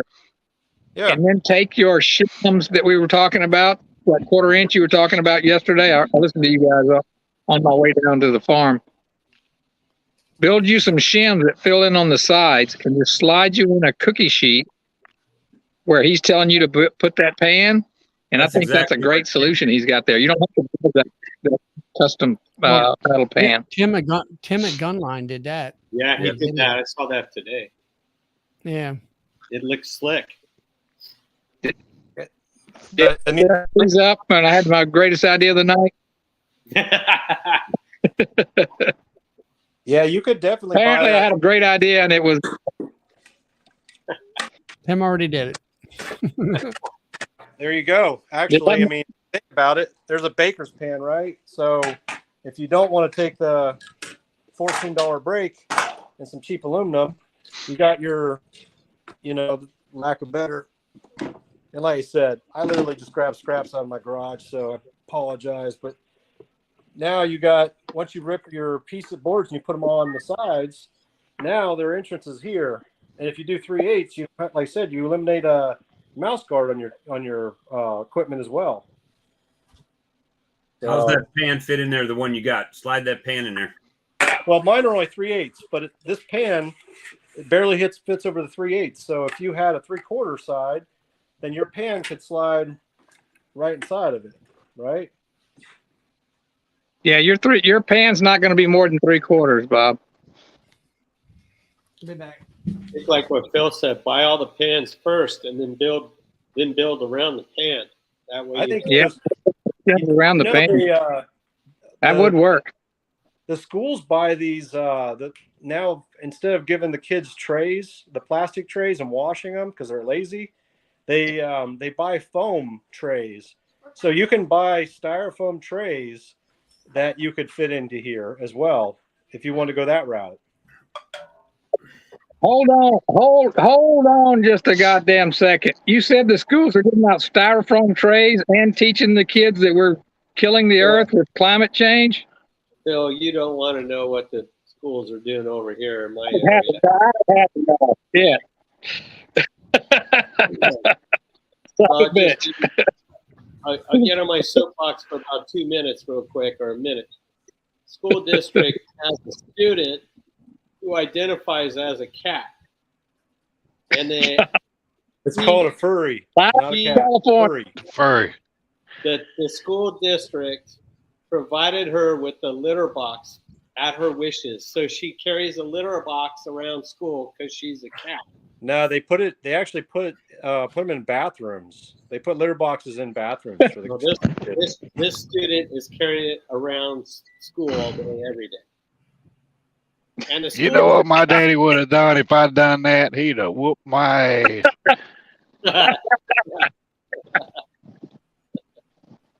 Yeah, it's crazy. That's enough of that. But I think you should buy the pans though and build the thing around it. That way you're for sure you know what you're looking at. Well, the thing is here's the other issue with there, or not issue, but does the pan really need to go edge to edge? It doesn't, because if it doesn't go to edge, just put a filler in there, like you guys were talking the other day. Because if this pan, even if let's say it's well, instead of using 3/4 by 3/4, you could use just use 1 by material, right? Because it's going to be 3/4 by 1/8 wide. Or you just use, like, this is 3/4 or 3/8 plywood.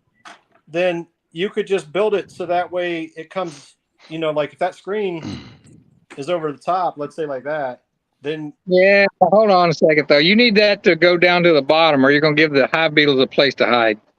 Yeah. That's No place to hide. You can't have anywhere to hide. You don't want anywhere for those things to fall and stick up on besides that pan. Yeah, And the other problem with the pans right next to the rail. Right where Robert's hand is, it rounds, right? So then they fall in there and they got a channel around the outside of the tray too. So you If you put this follower board against it so that way there's no gap. Just put your follower board all the way against the pan. Then there's nowhere for them to go.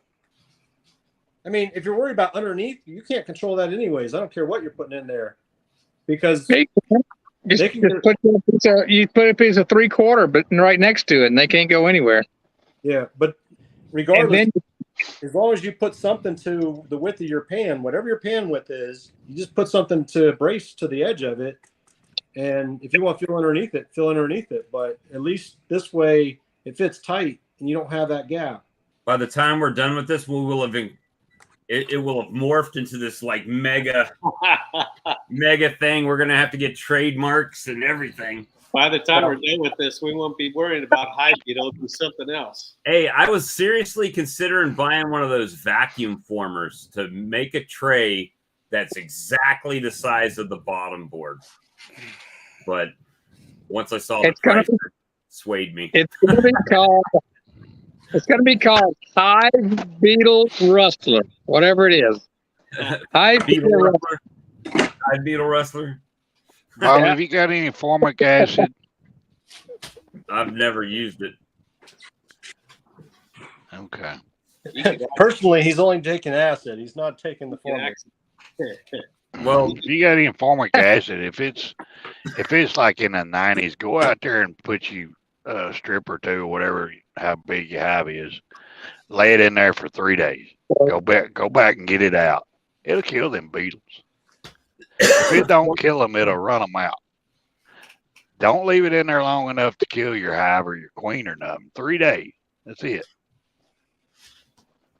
Well, if the beetles haven't run them out of the colonies they're at, they're pretty strong right now. Because throw some formic in there for a couple of days and see what happens. Don't do all of them. Just test it and see. Let me see if I can. I actually showed it to Brian on this last little video I did today. I'll just try to pull up the spot and pause it so I can show you. Most of y'all probably already seen it anyway. But All right. Hey, Charlie, Yep. my phone's down to 4%. I don't get very good. I don't have good coverage as battery goes down. So I really hate it. This has been a really fun night. Well, I'm glad that I'm, glad everybody's on and we're having fun. Plug Yeah. it into the truck, Phil. Sit in the truck.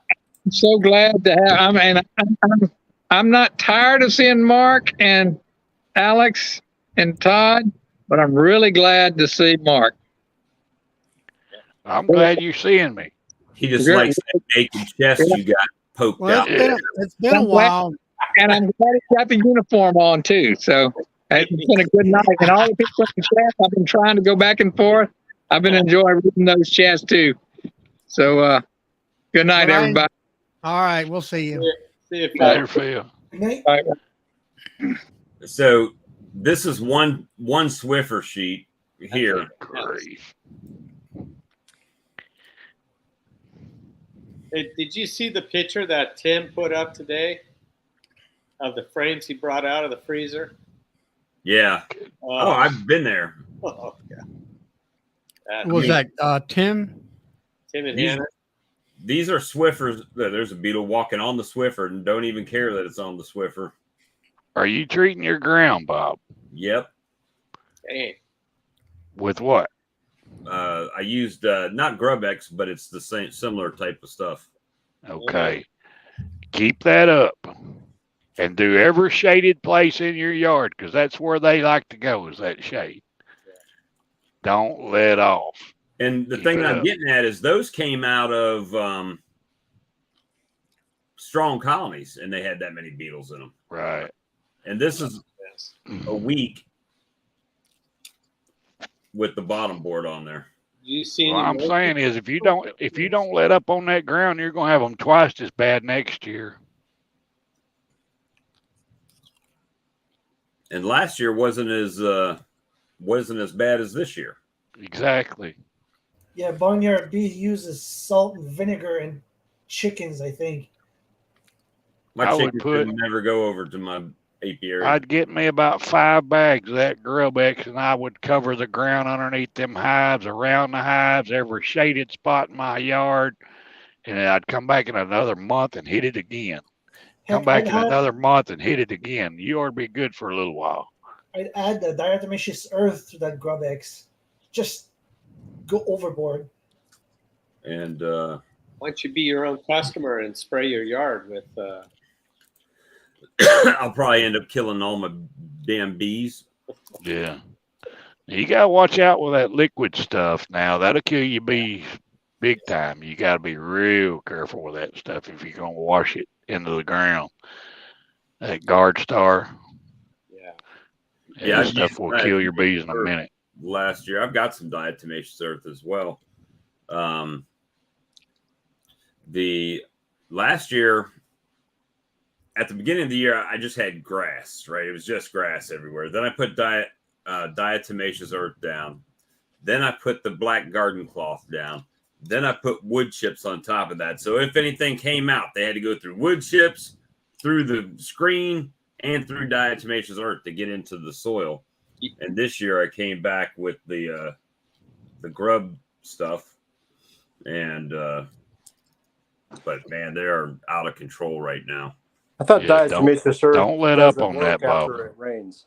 Blaine says just use whiskey. If you drink enough whiskey, you worry about hive beetles. Too High expensive. beetles won't bother you. Mhm. You know, I had a bunch running around on the ground, and I thought, what the heck? They look like hive beetles. And I was talking to Jose one day, and he said he had mentioned the same thing. And I said, I have never seen those ever until this year. And I think I know where they're coming from. They're coming from underneath that garden carpet that I put down. You know, I think Mark. It's shaded. Yeah, you and I talked about It's that. shaded. That's the secret.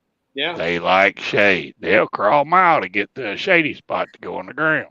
and it was The hot. funny thing is, my the outlaw treatment I was using, I'll go into a colony that's got a stick in it, and the beetles will be under the stick that's got the amatraz on it. and they will run around. The bees will run them under there, and they'll just be under there. But well, at least your hive beetles are mite free.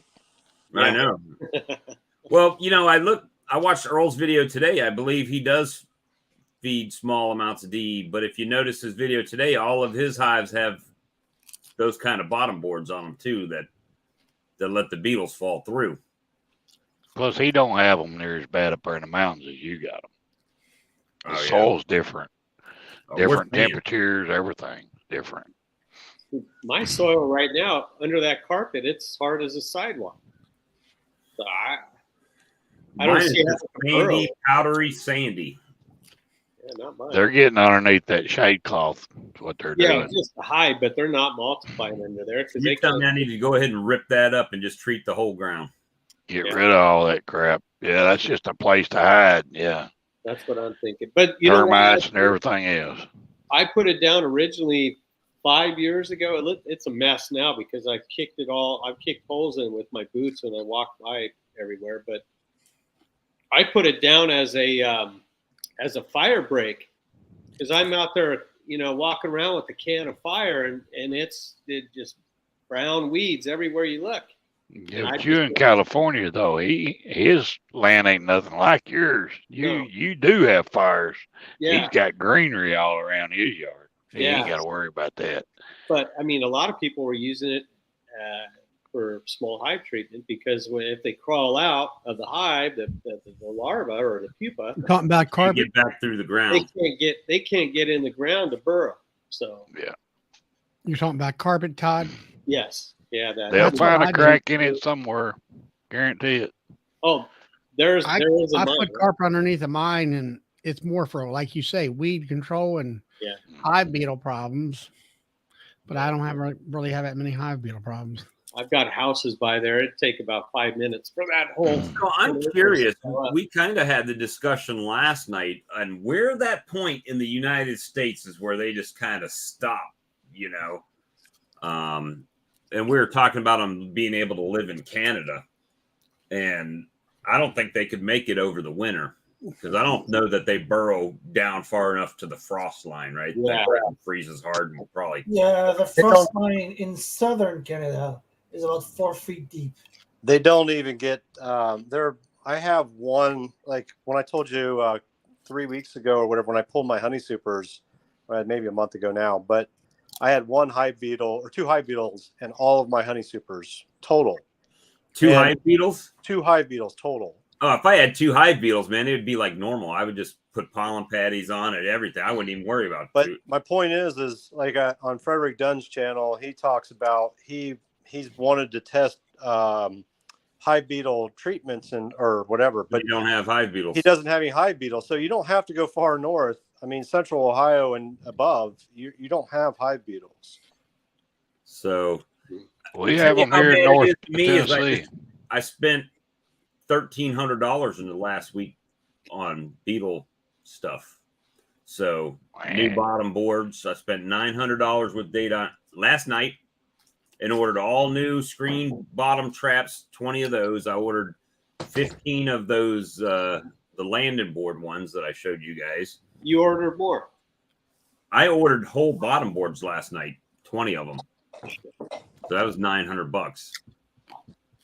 So I'm to the point. I'm done with hive beetles. I'm done. I'm through. I'm tired of losing colonies to hive beetles. If I lose a colony, if it's something else, then I'll attack that. But I'm not losing any more to hive beetles. I'm looking for something to sell you, Bob.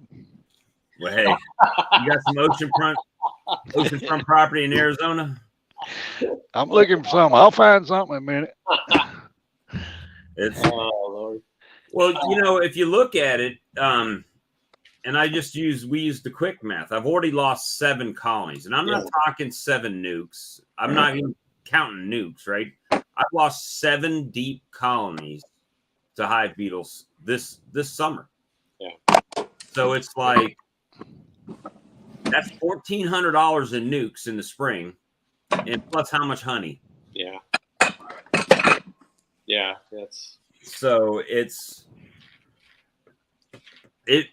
was hurting my heart to push that buy button yesterday, but It's either I'm going to buy it there, or I'm going to end up buying bees to replace it, or I'm going to have to do that. So I might as well get these back to bees- what Mark said. Is I would make sure you keep treating that ground. But what's his name? That Bob Binney interviewed maybe 6 months ago from the University of Georgia. He did a study on that, right? Put it Whatever on he- patty. No. The Grub X or whatever. right. He's putting it in the pollen patties now. Oh, he is putting it in the pollen patties. Well, that's what I've read in the chat, that he's putting it in pollen patties for people to try, or for the. I can't remember, but whatever he was using, that I mean, he significantly dropped it. However, you don't have to put diatomaceous earth in your pollen patties if your beetles are not in the colony, right? If they're falling in the bottom, I don't even have to worry about the pollen patties. This guy was treating the ground. I can't remember his name. He's that assistant for that professor at University of Georgia. Dr. Bartlett, Brian C. says. Bartlett. Okay, yeah. So, but I could have sworn he did a study on ground cover, or what he covered the ground with, not in the pollen patty, because it directly hits the pupa as they're burrowing in the ground, or it makes the ground not attractive to them, or they die in it. Randy Something. says he would still use Swiffer sheets too. Heck yeah, I'd use anything. It's Oh yeah. Hey, yo, I gotta go. I got company just pulled in, so I gotta All right, get out Mark. here. Good to see you. see you later, Y'all have a good one. You too. Mark.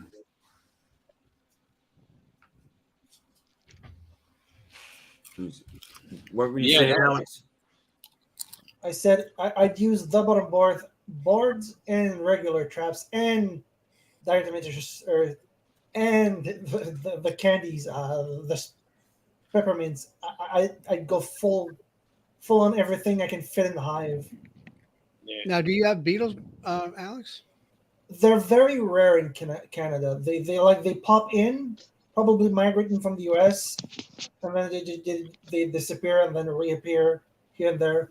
There's like a handful of cases in Quebec every year, and then it goes away.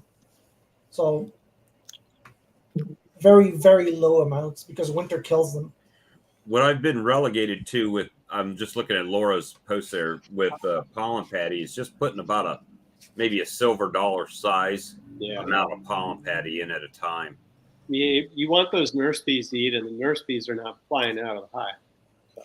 Right. And that colony, the one that I had that one piece on, was the one that had the bottom board on. So it's a little bit of an experiment too, right? To see if it will stop. Because I can't do it in the spring. I can put out pollen supplement, but if it's a small colony, they only have a small amount of foragers to begin with. So really, from what I saw when I pulled the feeder jar off of that colony, they are right in the center where they should be laying, and they're looking pretty good so far. So we'll see. Let me see. Boy, Mark he hasn't moved. He froze up. Here, I'll pull him out. There we go. And then he'll probably disappear out of the back, or I can kick him out. Kick from studio. Kick guest. Boom.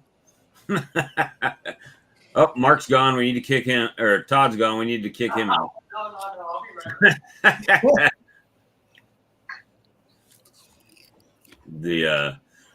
But yeah, so that's what that's my only struggle this time of year, and keeping well, see what happens is like that swarm I caught today, I believe that was an abscond because of beetles. And it was on the ground. The funny part was there was a small cluster on the ground in the grass, right? Away from the colonies. It had the queen. I caught the queen, put her in the box. All the bees walked in the box. And then I came back out, I don't know, an hour later to check on it. And there was very few bees in the box, but there was a big cluster on the pine tree that was just to the right of where that box was. So I moved the box over there, opened it up, shook them in, closed it up, put a feeder on it, and far as I know, they're still in it. So we'll see. Did you tomorrow? Did you look if any of your hives were missing bees? Yeah, I found a nuke in the back that was missing bees, so it's probably that nuke. Was it slimed out? Huh? Was it slimed out? It had beetles in it. I didn't look at the frames because I was doing the live when I did it, but if the beetles get too bad and they start sliming it at all or getting behind the larva, they'll just leave. They'll just leave the whole colony. And then you go out there one day, well, there was bees in here yesterday. There's no bees in it today, and you don't know where they're just gone. So, you know, I think that's not only true of hive beetles, but I'm sure it's the same way with wax moths and everything else. If the stress level gets too high, They just I've never seen a hive beetle on an open air colony. I've never seen one. I've only ever seen them when we put them in the box and they're enclosed. I've never seen wax moth here. Maybe because there's not many beekeepers in my area, or maybe because my hives are all strong enough to kick him out. But I have even when in those spring I used to I leave for the bees to clean up. You'd be surprised the things that bees will actually allow into their colony, even when it's strong. I've seen cockroaches walking around inside the boxes.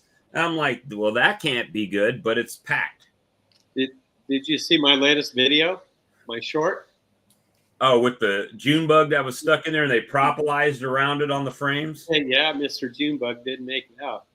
But He yeah, got stuck between the bars and they just propolized around him.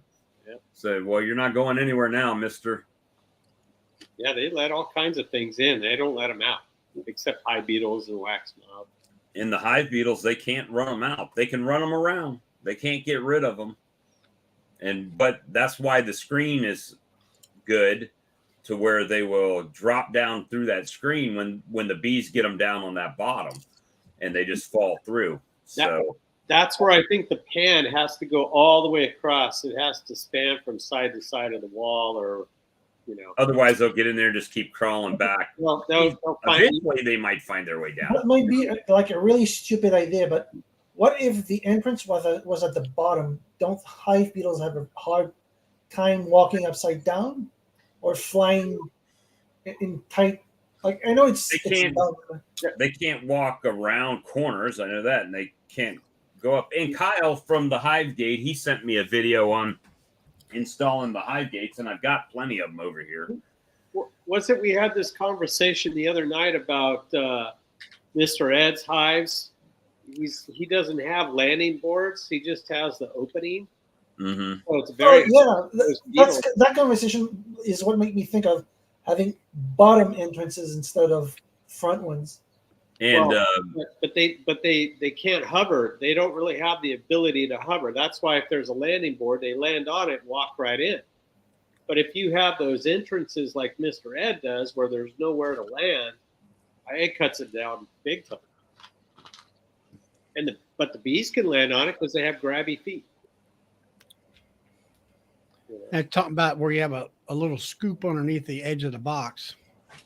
Well, yeah, they make those things. I think Bob said he tried them. They still didn't work. Yeah, those Guardian hive. I've tried it all. That's why it's funny. I see a lot of videos. I see a lot of videos of my videos. People put comments. Well, do this, do that. Try this, try that.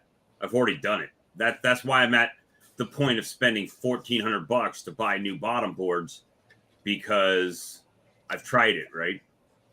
And so these are the hive gates, right, from Kyle in New Zealand, and you can set these up for small hive beetles. And he doesn't have small hive beetles in New Zealand, but his principle is basically you lift them up where the hive beetles can't come up and go in. And the only issue I have with anything, and it's not just this, it's anything, everything that they sell, You have to make modifications. You have to become a woodworker and do it. And that's fine if that's what you want to do, right? Yeah. But everybody in here knows that's not my thing to do. That's, my thing is, if you got these, why not go ahead and just incorporate them into an entrance reducer where they're already cut the way they are, and then you can just slide them in, right? I mean, make it as easy as possible. Because, I mean, I know these are not that cheap to begin with, but the thing is, and he sent me a bunch, and I'm going to try them. I just haven't, right? So it's like... Thanks, Darren. It's always trying to catch up with whatever I got to do, right? So now it's hive beetle, so now I'm having to go through and replace bottom boards. And I will say the bottom boards I bought yesterday are all painted and everything. So all I got to do is put them on and put some oil in them, and they're good to go. So, and Daydant, you know what? I've never really ordered that much from Daydant, but I'll say this about Daydant. They get your stuff to you quick. So I ordered that late last night. They shipped it today. It's going to be here Monday or Tuesday. And that's with the weekend in place, right? So, and I ordered those other things on like Tuesday. Was it Tuesday night? I might have ordered them Tuesday night and they were here Thursday. I mean, they came really quick. No, Hivegate aren't the same people that make Apogard. And my mixer for creamed honey should be here tomorrow. I'll start making some Alex, what batches. did you use for a seed? Did you just buy some? I bought some two 1 kilogram jars of creamed honey from the local store, Okay. and I put 10% of it per batch, so 9 to 1. Oh, it was 9 to 1, not 10 to 1. Yeah, 10%. So, say I wanted to make a kilogram of creamed honey, so 900 gram of my honey plus 100 of the seed. So BIQ.solutions. Kyle is regularly on the stream. I just saw they sell it through different people. But Yeah, better be, I think, sell that thing. I ordered today. I ordered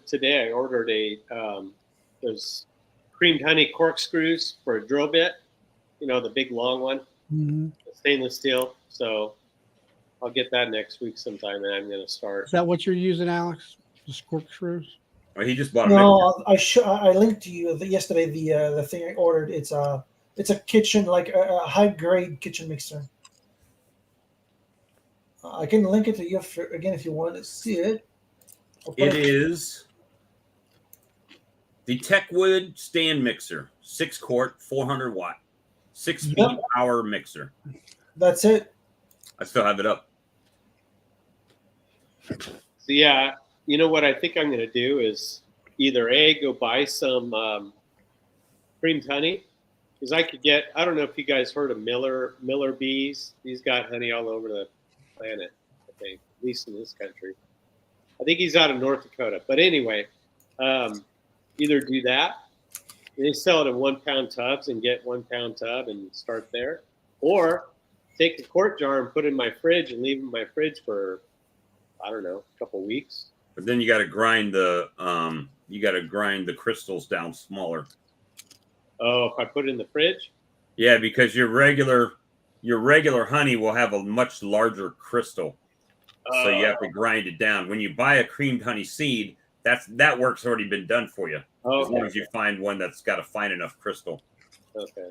And then whatever, and I've never made it. I will preface that, but I've been through YouTube University, and YouTube University says, I didn't know it's Bob. YouTube University says, warm up the honey that you're going to use for creamed honey, not the seed, but the creamed honey part of it, to make sure there's no crystals in the honey you're using to start with. And that way your totally using the size crystal that's in your seed. Okay. So, but they did also say that you can take your jar of creamed honey that you're using for seed and take the top off and use like 30-second bursts in the microwave till it's soft, so you can scoop it out of the jar, and that will work just as fine. Oh, okay. And there goes Darren.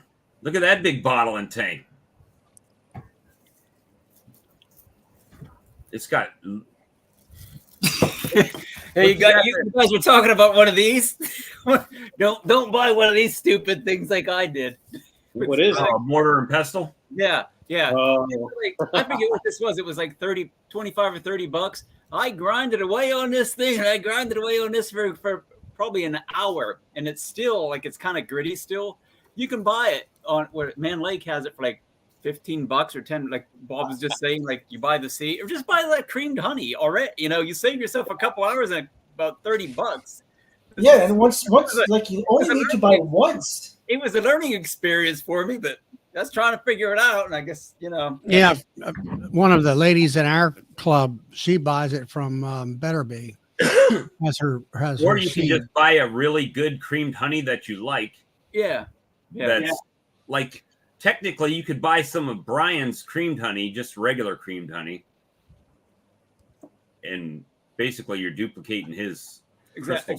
Yeah, because once you took the seed to make a bigger batch, you keep some of that batch and seed another bucket, and so on and so forth.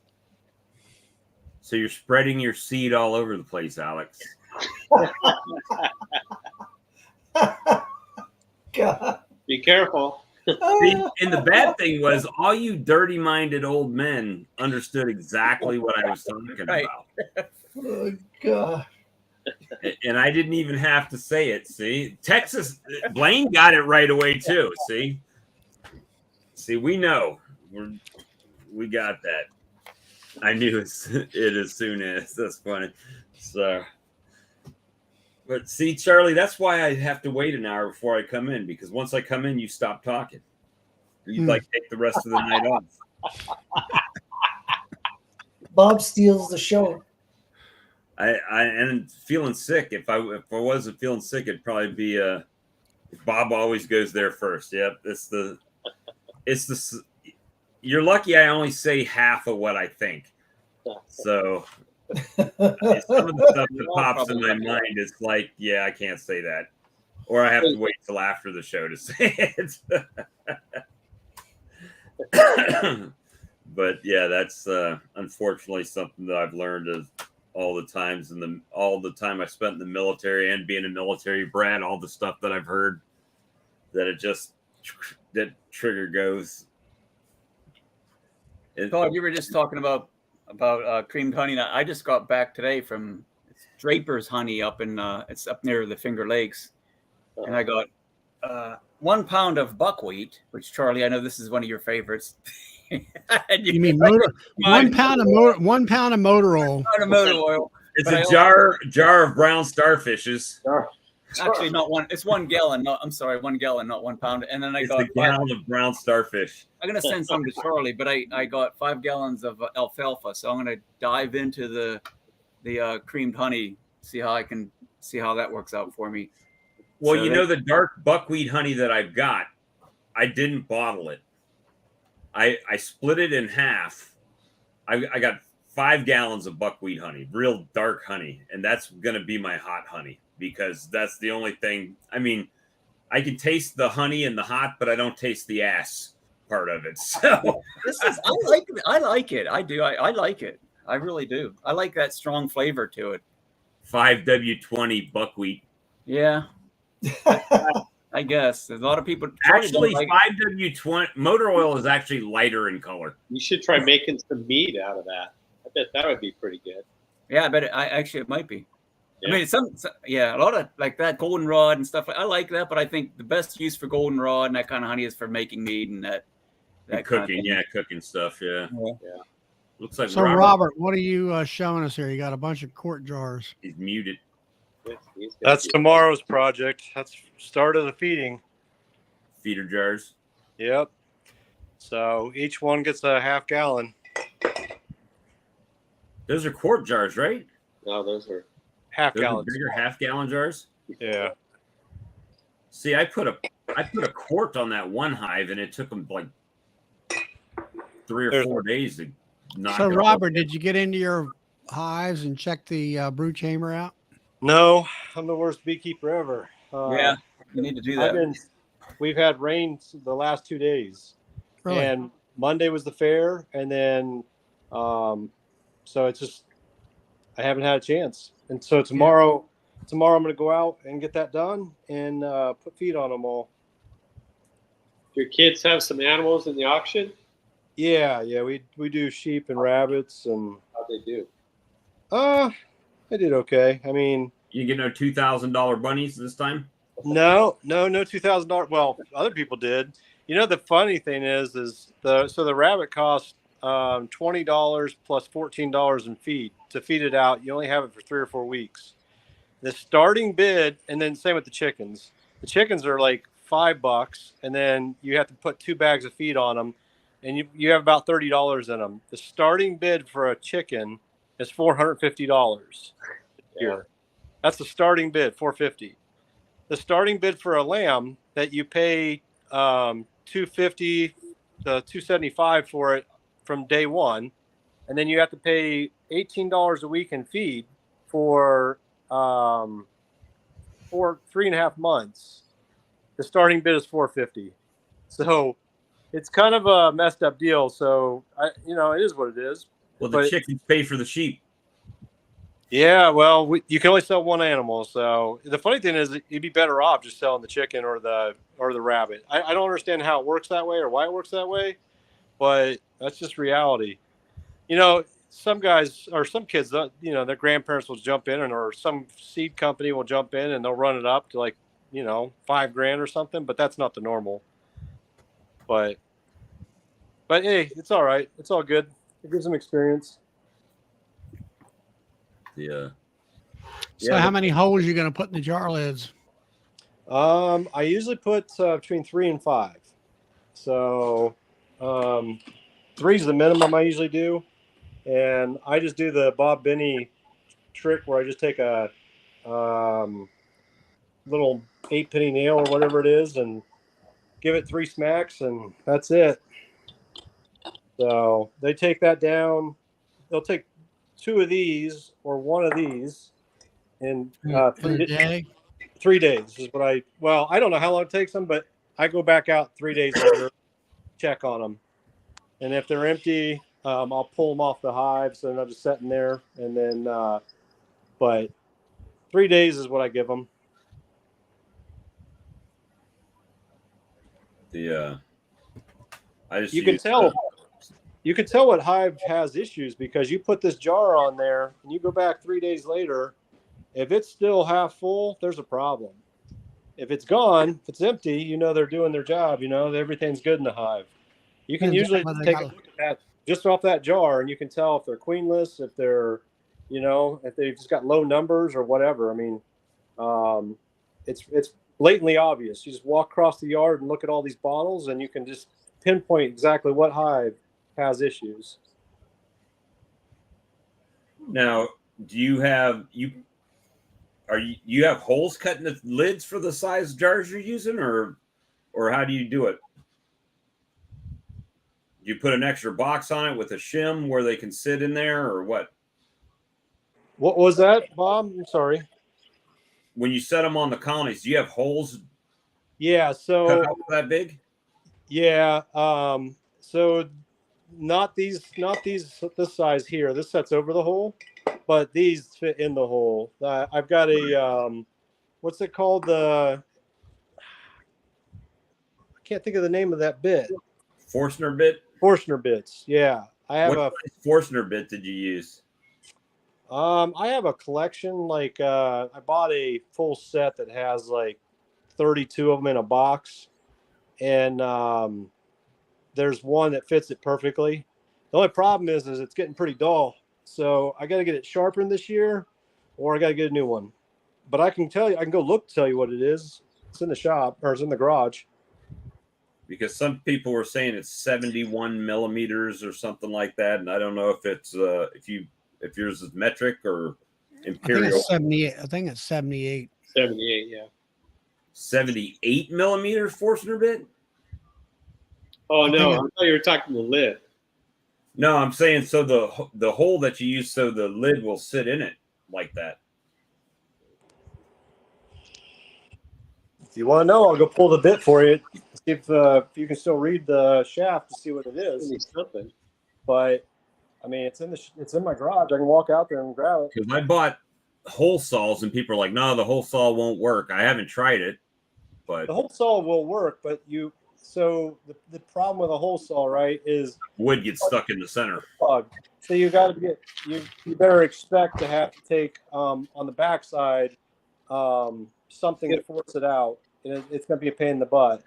You get one of those hole saws with the drill bit as a pilot hole, and then you got a hole. So then you turn the piece of wood over and you put that drill bit back in that hole and carefully turn it on again, and you can catch the backside of that hole and whammo, they're screwed. So do half from the front, half from the back, and you're good. Yeah, or a little more than half on one side. The best way to do it is obviously using a drill press, but if you don't have a drill press, you better make sure you strap that thing down, because if it catches, even my Forstner bit, when I do it by hand, which I've done most of them actually by hand, but when that thing catches, I've had it jump clear off the box and rip my hand open. Yeah, they just have so much power; it's incredible. And that's a lot of blade to be spinning around next to your hand. And actually, I had it one time. It almost cut my leg open. When I'm in the shop, I wear one of those leather aprons. Well, not leather. It's like I don't know. It's a woodworker's apron anyway. And it caught a hold of that thing and tore a hole right in it. And had that not been there, it would have went right through me. So you got to watch those big blades get away from you quick if they're not in a drill press. But when they're in a drill press, you got the opposite effect, right? The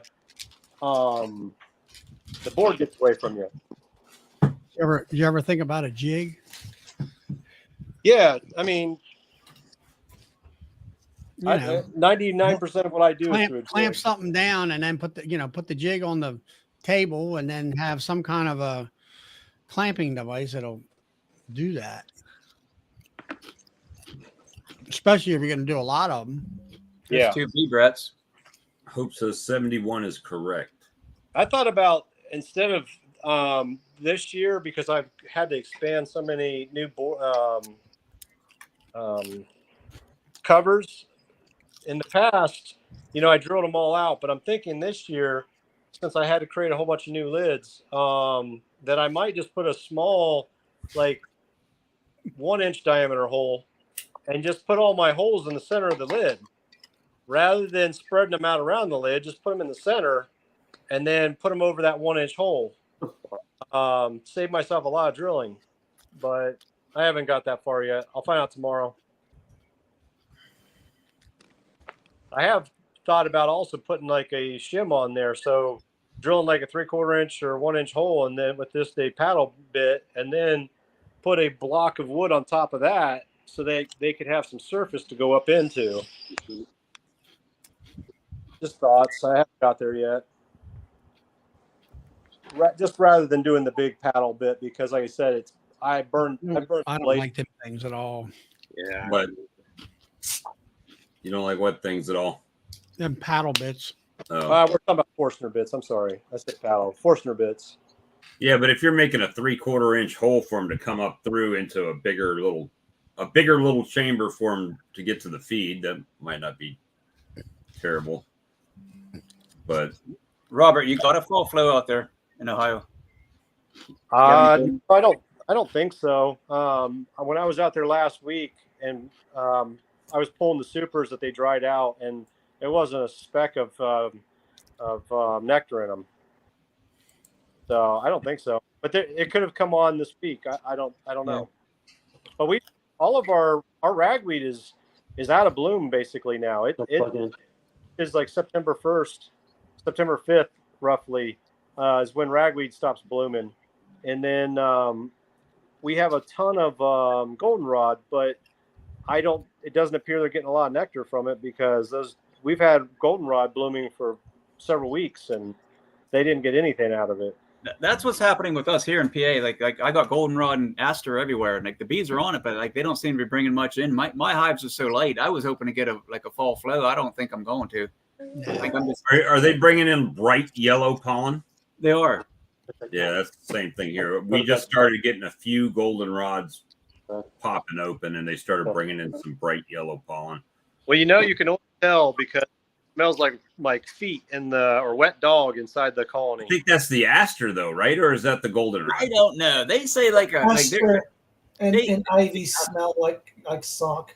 Apparently, like there was like some goldenrod scientific study 100 years ago. They proved that it was actually aster, but I dispute that a little bit, because my last apiary was nothing but goldenrod. There was no aster anywhere. I mean, it could have been there, but it just smelled like feet. It smelled bad. You know? I don't have any aster by clothes. mine.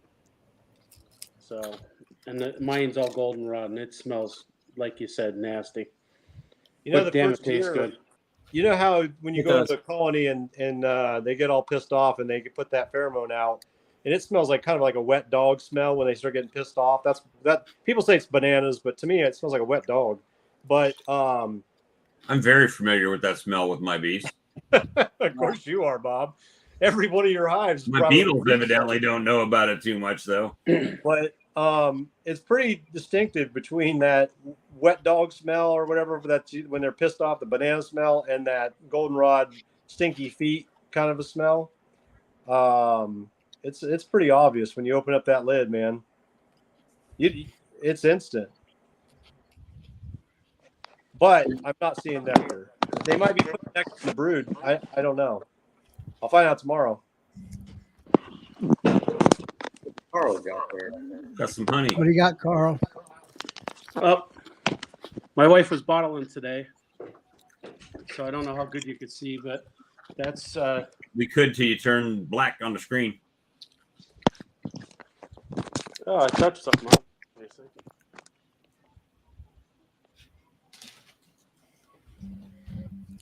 You still there? Yeah, I'm still here. I got to figure out what I did wrong. I obviously touched something. Turn the lights back on. Pay the power Are you bill. guys turning it off and on again?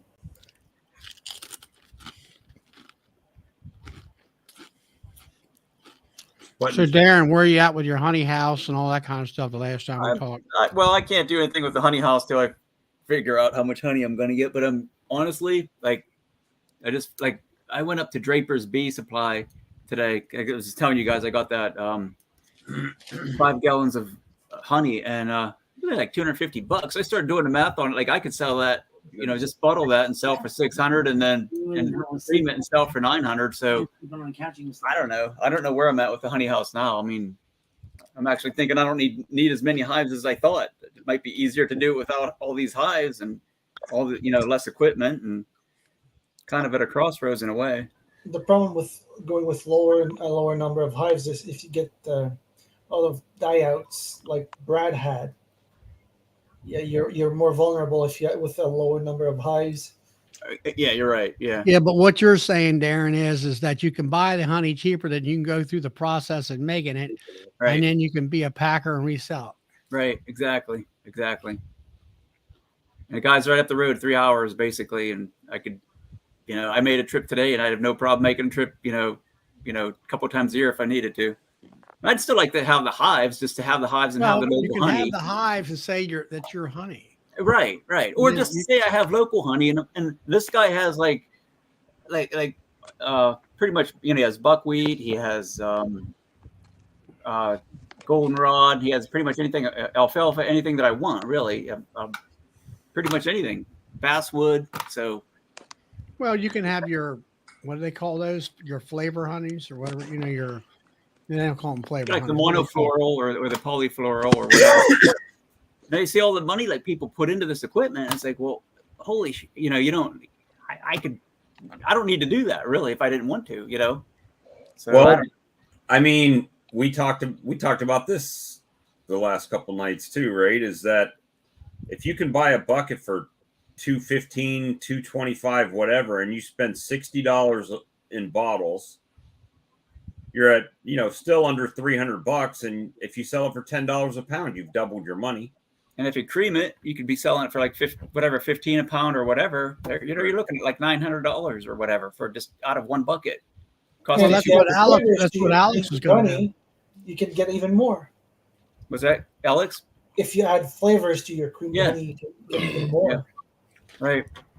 So I'm kind of looking at different things. I definitely got to get something going on next year in the spring for bottling, though. But let me show you. That's what Alex doing. Alex has got, he's doing the flavored honey or flavored honey spread, crystallized, whatever you call this stuff. Creamed honey. Creamed honey. That's it. Creamed. Yeah, he goes out. He milks his bees every morning, and that's how he gets it. But yeah, you don't have to say it's your honey. I mean, if I ever did that in the past, I said I got it from another local beekeeper, right? Which was not false advertising. Right. So I mean, there's people who want the local honey, but then I could advertise that honey because I talked to the guy and he said he gets a lot of that. Like the buckwheat came from the Finger Lakes. Charlie, you've been up there. You didn't like it, but that's a big tourist area. People would love that honey from the Finger Lakes. You're up near there, aren't you, Carl? Heck no. You're not even close. Hey, what's the deal with that prisoner in southeast Pennsylvania? If you're buying the honey from Finger Lakes and you're selling it in the Finger Lakes, it is local honey. To the Finger Lakes. Yeah, I mean, if you're buying it from there and you're selling it from there, right? It's local. Oh yeah. Sure. Well, what's the difference? Okay, so what's the difference if you do that between you having out yards that are 30 minutes away, that you're harvesting that honey and bringing it home and bottling it there and selling it? It's not really necessarily local honey to the people you're selling it to. It's your honey, but it's not necessarily local honey. The thing of it is, the government says as long as it's within 125 miles, it's considered local honey. There's the answer. Or at least that. Yeah, but you buy it from Walmart. Walmart has local honey. You don't know where that came from. It's all bullshit.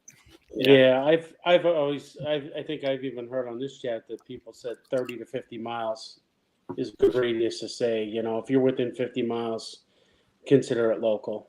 Philip says, how do you answer the question, are you the beekeeper? Well, yes, you are the beekeeper. He has hives. I mean, I had that question asked, I was asked this week. I had several new customers come in. And one lady said, when was it harvest? I said, I was a little short with her and I should have not been. But I said, July. And I was like, what the hell you ask? I said, yeah, I guess because I've been used to my customer base that know me, but she was new. And I said, I harvested in July. And I said, the bees are up behind the barn. And I says, I'm the beekeeper. Okay. And she bought a pound, but then I had one lady from Michigan who moved into the area today, and another person came in. I forget where it was one of the guys I supplied bees to. He quit beekeeping. So there goes one of my nuke sales. So, buy his equipment. Huh? Buy any of his equipment he has. No, thanks. No.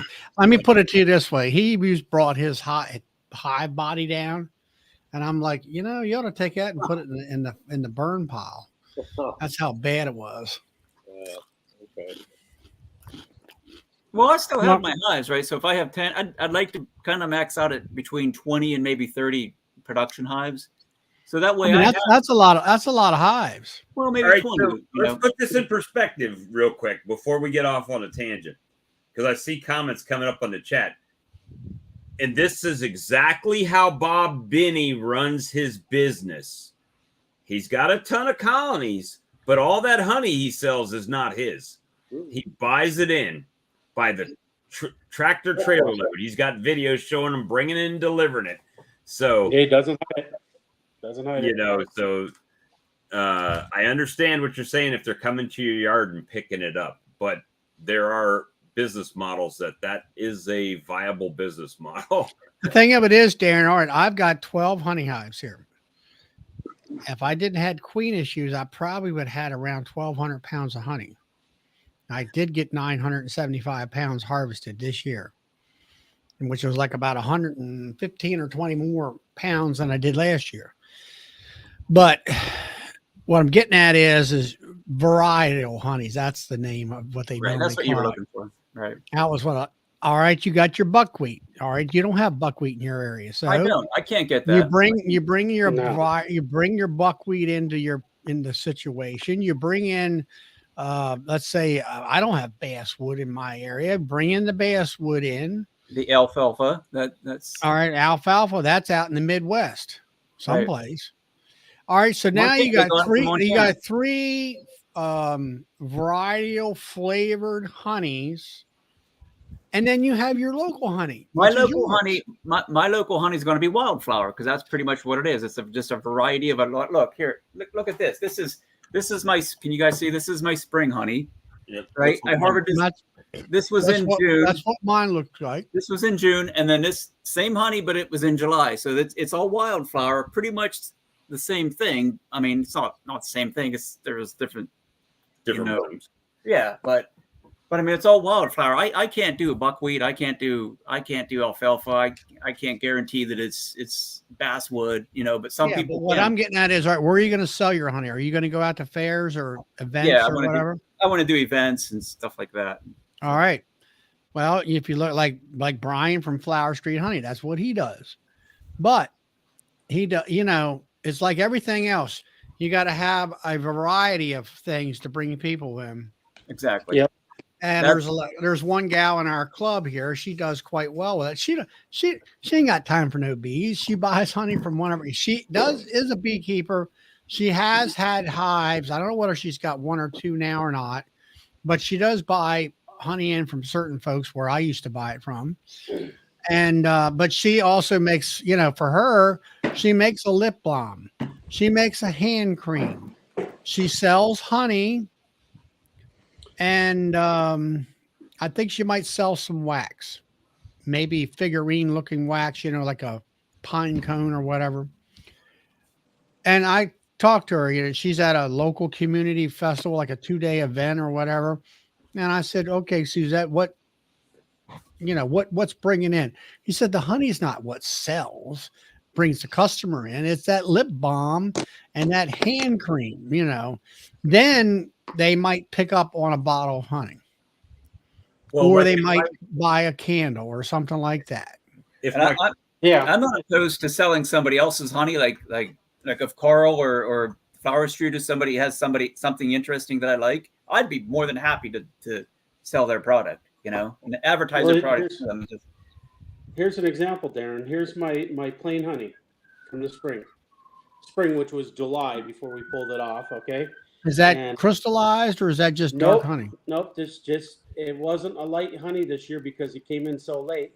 We didn't pull our supers until the third week of July because it was a late flow because we had a drought right until almost the end of June. So everything kind of bloomed a little later than that. It was usually I pull around July the 4th, and it was July 25th when I pulled finally. So it is much darker this year, but I have this. Then I have cream peanut butter. Do you print your own labels? I just had them printed. I just got them in.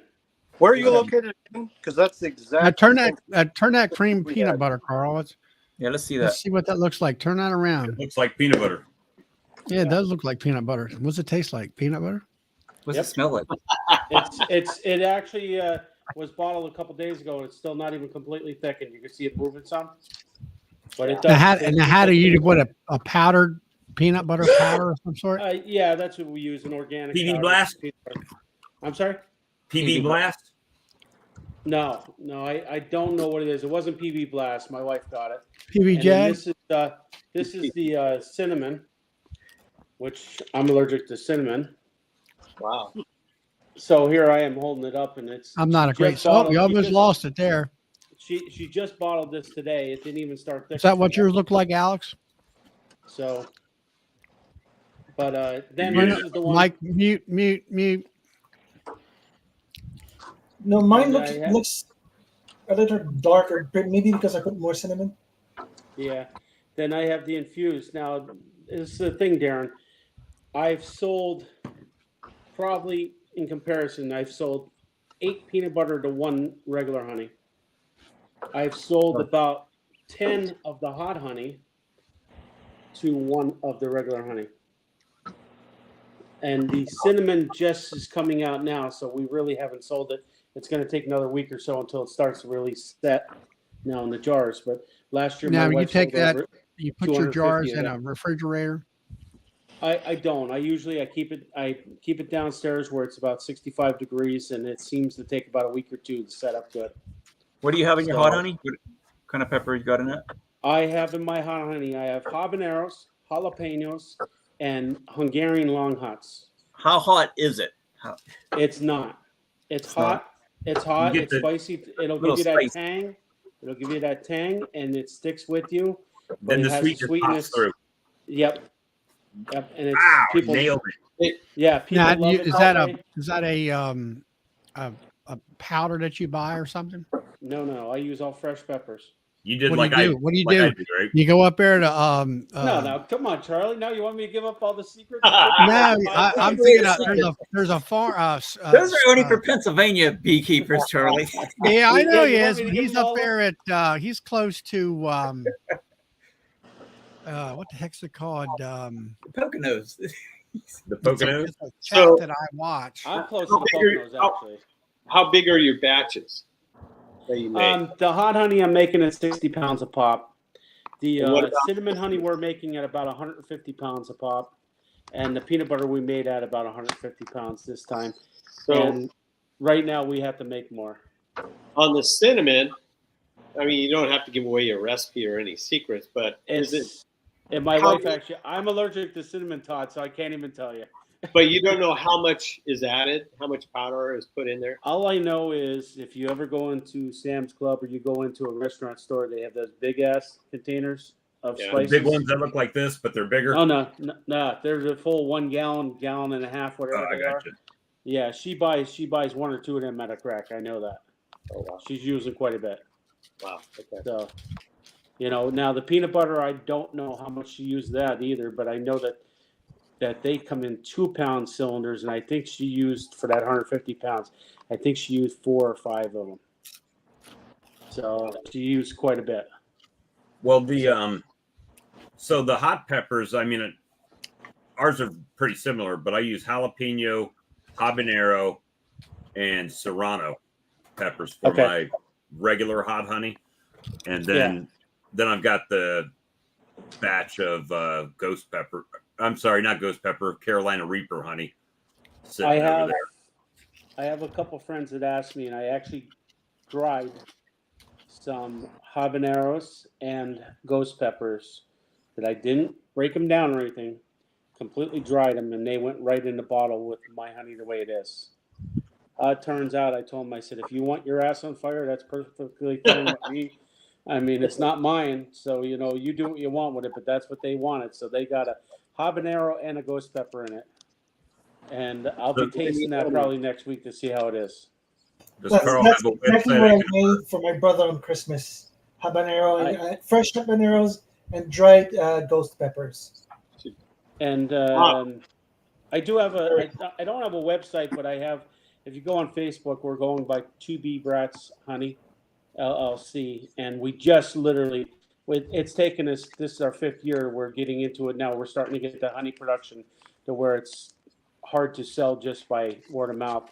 So we started posting stuff this year. So if you want to look on there, you could actually see some of our posts. We're building our posts and that. You can always set up an Etsy store, and it costs 20 cents to list your item on Etsy. I'll mention to my wife, Bob. Hey, Bob, I'm working 60, 70 hours and plus doing the bees and that. If she wants to do that, she's more than welcome to. Bob, you can name your honey Flaming Honey. Comes out hot. Comes out hot. That's it. Brown Starfish brand. Hot both ways, I guess. I told my friend that wanted that. I said, hey, you want them in there? I'll put them in there. But I said, it's your ass, not mine. I know that I'm past that stage of my life. You know. I thought you were calling it flaming brown starfish, is what you called it. The flaming brown. You could if you say it, whatever you want to call it.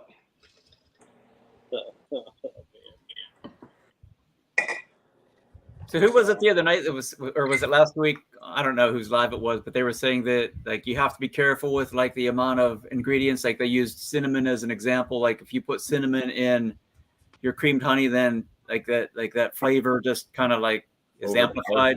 Yeah. I don't know. Did you experience that, Alex and Carl? And well, I haven't. I mean, we have ours we started cream and honey 3 years ago. Our second year, we started cream and honey, and we actually pulled some of that out, and it's solid. The only thing that we did learn last year was just talking to some friends and that. I have a couple people that buy it by the cases.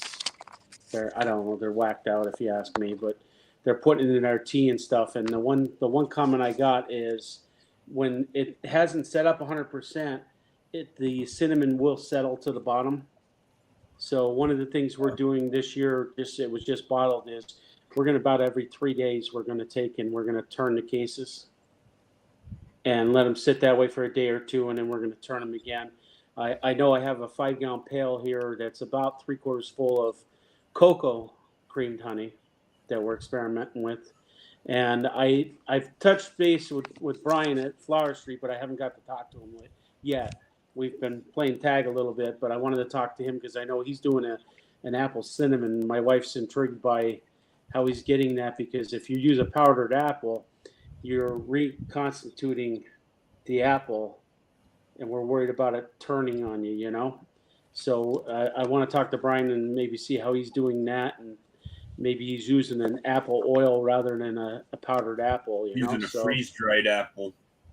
Well, that's what I was looking at, the freeze-dried apple, but at the same point, even if it's freeze-dried, when you put it into the honey, you're going to have some moisture from the honey that's going to reconstitute that apple, that's going to turn it back into a food again. Is it going to be where it's going to break down if you leave it out, or is it something that's going to have to be refrigerated? You know, I had some questions, and I had a couple other questions about how we go about things. I tried. It wasn't freeze-dried. It was just plain dried apples, and it did not create problems. Granted, it only stayed that way for about a month before I gave it out for Christmas. Yeah, but the problem is, what happens if it sits out on the counter for 2 months? Is it going to get moldy? Well, I don't think so, because the amount of water in honey, it's inverted sugars. That's what keeps it sterile. So yeah, but the same thing. There's still. You're going to have liquid. You're going to have water in honey, and you're talking about a food product. You know, is it going to reconstitute it where it's going to create bacteria at some point? No, you know? no, because the water content actually goes down especially if it's freeze dried. Some of the honey in the water in the honey will go into the apple. Yeah. So the overall moisture level will drop. I mean, worst case, try it with 1 or 2 jars. Leave them. Well, that's what we're looking at now. We have about 50 pounds still in the mixer downstairs of the cinnamon honey, which would be a perfect base for it. So we're talking about trying that. But I'm just waiting. I'm going to talk to Brian and see how he's going about it, and see if he's had any experience with it going bad on him. You know, the last thing I ever want to do is give somebody something that they're going to open in 2 months and it's got mold on it. You know? That's scary. But Carl, don't you work with the Department of Agriculture? I do. I do work with the Department of Agriculture because I'm a chemical technician. So I take care of healthcare facilities and schools, restaurants, and that, mostly restaurants and that. And, you know, I could ask them something like that. They're going to just shoot you back to the book. And, you know, I actually deal with chefs and that, and on a daily basis. And I've talked to some chefs and they couldn't give me a clear cut answer. Like, you know, I know 1 or 2 chefs that are very well trained, and I asked them, and they couldn't give me a clear answer. They're like, well, you're kind of like running an edge there. I see where you're thinking and that, and they're like, their comment to me was experiment, pretty much. You know, I was thinking exactly what you're saying right now about the apple. I'm thinking the same thing about blueberry and garlic. So I'm not, you know, I'm kind of. And here's Brian actually saying he hasn't had a problem But my question to Brian was: is he using an oil extract from apples, or is he actually using a powdered apple, like a freeze-dried apple or a powdered apple? You know. So I'm gonna try it. I mean, we'll see. We're gonna experiment with it, even if we hold on to it for a month or two and see how it turns out for us. You know. Now So- the farm I was thinking about is Orch. It's south of where you live, though. They are a big vegetable farmer. They do all them peppers that you're talking about and everything, fresh peppers and stuff. Well, thankfully, we grow enough peppers here that I don't even have to buy any. Here's your answer. Freeze dried. Thank you, Brian. So we're going to experiment with it, you know, and we'll see where it goes. But we're finding that the variety is what seems to sell, because you'll get a lot of people. It's amazing. I've come to learn. I saw you did the blueberry, Brian, but I was intrigued by that too. But it's a different season right now for that one. So we've talked about that one too. So, but you know, Alex, didn't you do blueberry? But he gets freeze dried. Yeah. I got freeze dried powder for my blueberry. Well, all my flavored honeys, I used freeze dried powder, except for last Christmas honey and cinnamon apple. Yeah, those apple were just plain dried apples, apple slices, and it kept, like I said, for a month, absolutely no problem. You know, that peanut butter creamed honey, and I'm reading That's about good. Well, that I sticker did sounds peanut good, butter too. and honey sandwiches. So Yeah. you've basically taken the peanut butter and put it in the honey now, you know, with creamed honey. So to me, that just seems like would be a good seller. Bob, I already told you. We used to eat that as a down kid. to you. I just got to get a chance to do it. Yeah, you guys are gonna have me buying a whole damn creaming line and everything. Hey, it's a license. Send their stuff down to you, Bob. I'm gonna be buying 5-gallon pails off the guy just for creamed honey, right? Just to be No, creamed honey. Start small scale like I am. Buy like a small Alex, mixer. all right, you've known me long enough to know now. Do I do anything small scale? Bob just bought a new truck because he doesn't believe in small scale. That's the point of that. I mean, it's not that I don't believe in it. It's just I like to rip the Band-Aid off. If I've got to get it, then I'm going to get it now and just suck it up, right? I mean, that's the thing. But I don't have the budget to do that kind of thing. Well, hey, I don't have the budget necessarily either, but it's one of those things to where if you see the vision, sometimes you got to believe that it's gonna. You just got to believe, right? You got to believe in yourself. My monetary situation is getting better and better with honey. I'm selling more and more. It's slow because I'm not very experienced. I watched James, the pace at which he progressed. Oh my God, I wish I could pull that off. I just don't have the knowledge or maybe even the intellect to pull something like he did. Yeah, but you got to remember one thing, Alex. But you got to have the confidence to do it. Yeah, because even if you're not quite sure, you gotta have those big old bull balls to say, you know what, I believe in me enough to do it, right? I mean, none of us, when we start with 1 or 2 or 5 hives, decide, yeah, I'm gonna have 70 colonies and I'm gonna make, a couple thousand pounds of honey and I'm gonna have an extraction line. It never starts like that. Very rarely does it start like that, right? It's always, it starts out, hey, I'm going to try this beekeeping. It'll be cool. 1 or 2 hives. And next thing you know, next year you got 20, that's what happened to me. You got 50. And then all of a sudden you got 150. And it's like, oh shit, what am I going to do with all this honey? Now we're having meetings like this, or, well, you can do this with your honey and you can do that with your honey. Well, oh, now I need to uncap her because it's taken way too long. And, and it just kind of balloons, Yeah, this year I'm looking at about 1,200 pounds of honey. Most of it came from the basswood tree. From the basswood tree. I like that. It's the only one I know of. There could be more, but it's a basswood tree. But hey, I like the way that you clarified that statement, because for the first year we were all like, "Wow, he must have a shit ton of basswood trees." That's what I thought. I thought he had like acres of There's basswood. one that I know of, and I've said it in my video. Basswood tree with the Several swing. times. There was just one tree I knew of, but some people took offense to that. Oh, but look, if that one tree can produce French to English, it most all of translates to 1,200 basswood. pounds, imagine having a forest of those trees. Well, the main thing is, Alex, you need to keep full speed ahead. Oh, he had them. one tree Canadian, so that's like 50 trees US.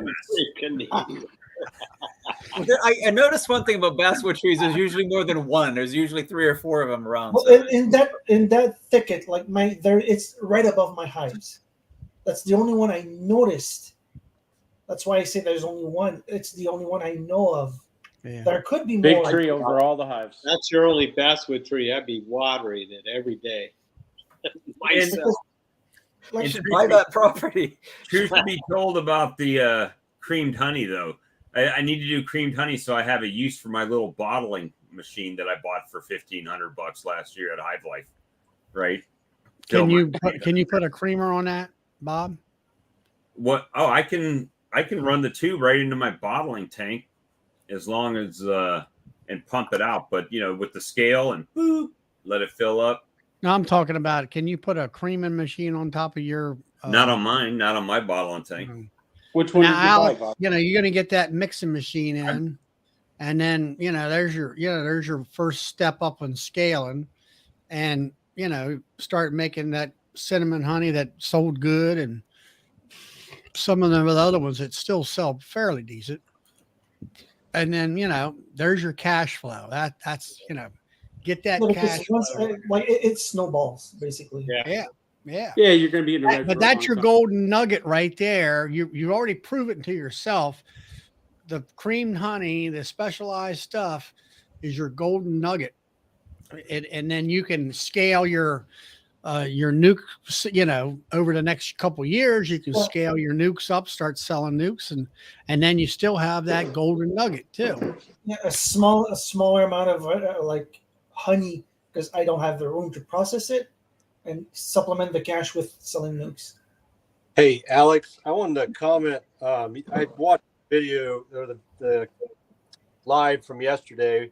We're talking about building a area in your house, and I'm not trying to tell you how to do your business. Everybody's got their own thing, but I personally would not go down that path. I would not have people in my house like that.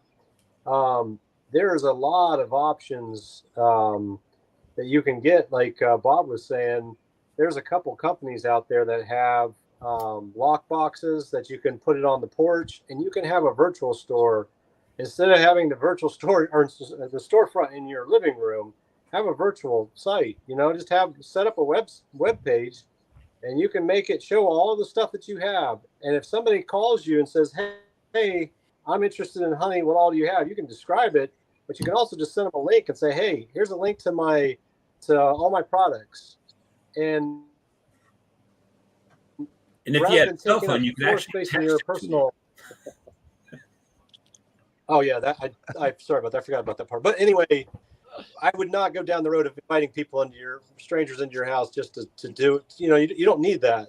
All you got to do is set up, if you're that worried about a storefront, set up a virtual storefront. And then they sell several different types of lock boxes, commercial ones. And some of them you can change the via Bluetooth or Wi-Fi, you can change the code on it. So if somebody wants to order or buy something, you say, hey, it's in the box, your codes, you text them the code, 1, 2, 3, 4. The next person that shows up, it's 1, 2, 3, 5, I don't know, whatever, and you text them their code and say, hey, your product's in the box, here's the code. But I wouldn't start, you do you, man, that whatever works, but I wouldn't be inviting people into my house. I don't know, you're just asking for headaches. They're not there to be your friend, they're there to be your customer. You can be friends with somebody, but you don't need to take, how much time you're going to spend talking to each person about bees? Each customer is going to be your $10 jar. Alex may- doesn't talk too much. Well, you will when they start your house because you're trapped, and then you're trying to get this person out of your house because you got other shit to do, and you're spending an hour with them telling them about this jar of honey when you just made $5 or $7 profit on this jar.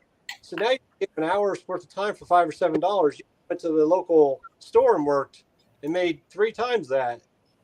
So I wouldn't let people in my house. I wouldn't even allow that conversation to happen because and it's not to be rude or anything else, but it's business and it's a transaction.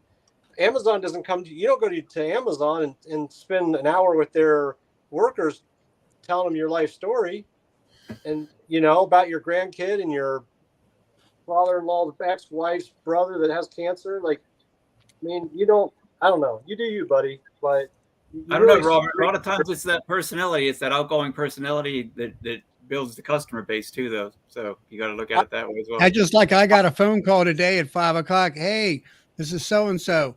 Are you at home? Yeah. I need two 1-pound bottles. I said, all right, meet you in the back door. $20 later, I'm good to go. Yeah. But at the same time, yes, you do talk a little bit to them, It matters where you are too. But you got to remember one thing. There's always been somebody coming into our house because we've always lived at our business. So yeah, it's not, there's a lot of folks that have a hassle with that. For me, it was normal. So I don't even really come in here. If you're selling stuff out of your house, you got to figure it out for yourself how you're going to do it. Like in my area, like we have a halfway house. I mean, hope nobody's just got released from a halfway house, but here we have one up the road about 5 miles, and we have people walking through our town constantly, backpacks. We have because they just got released or they just left.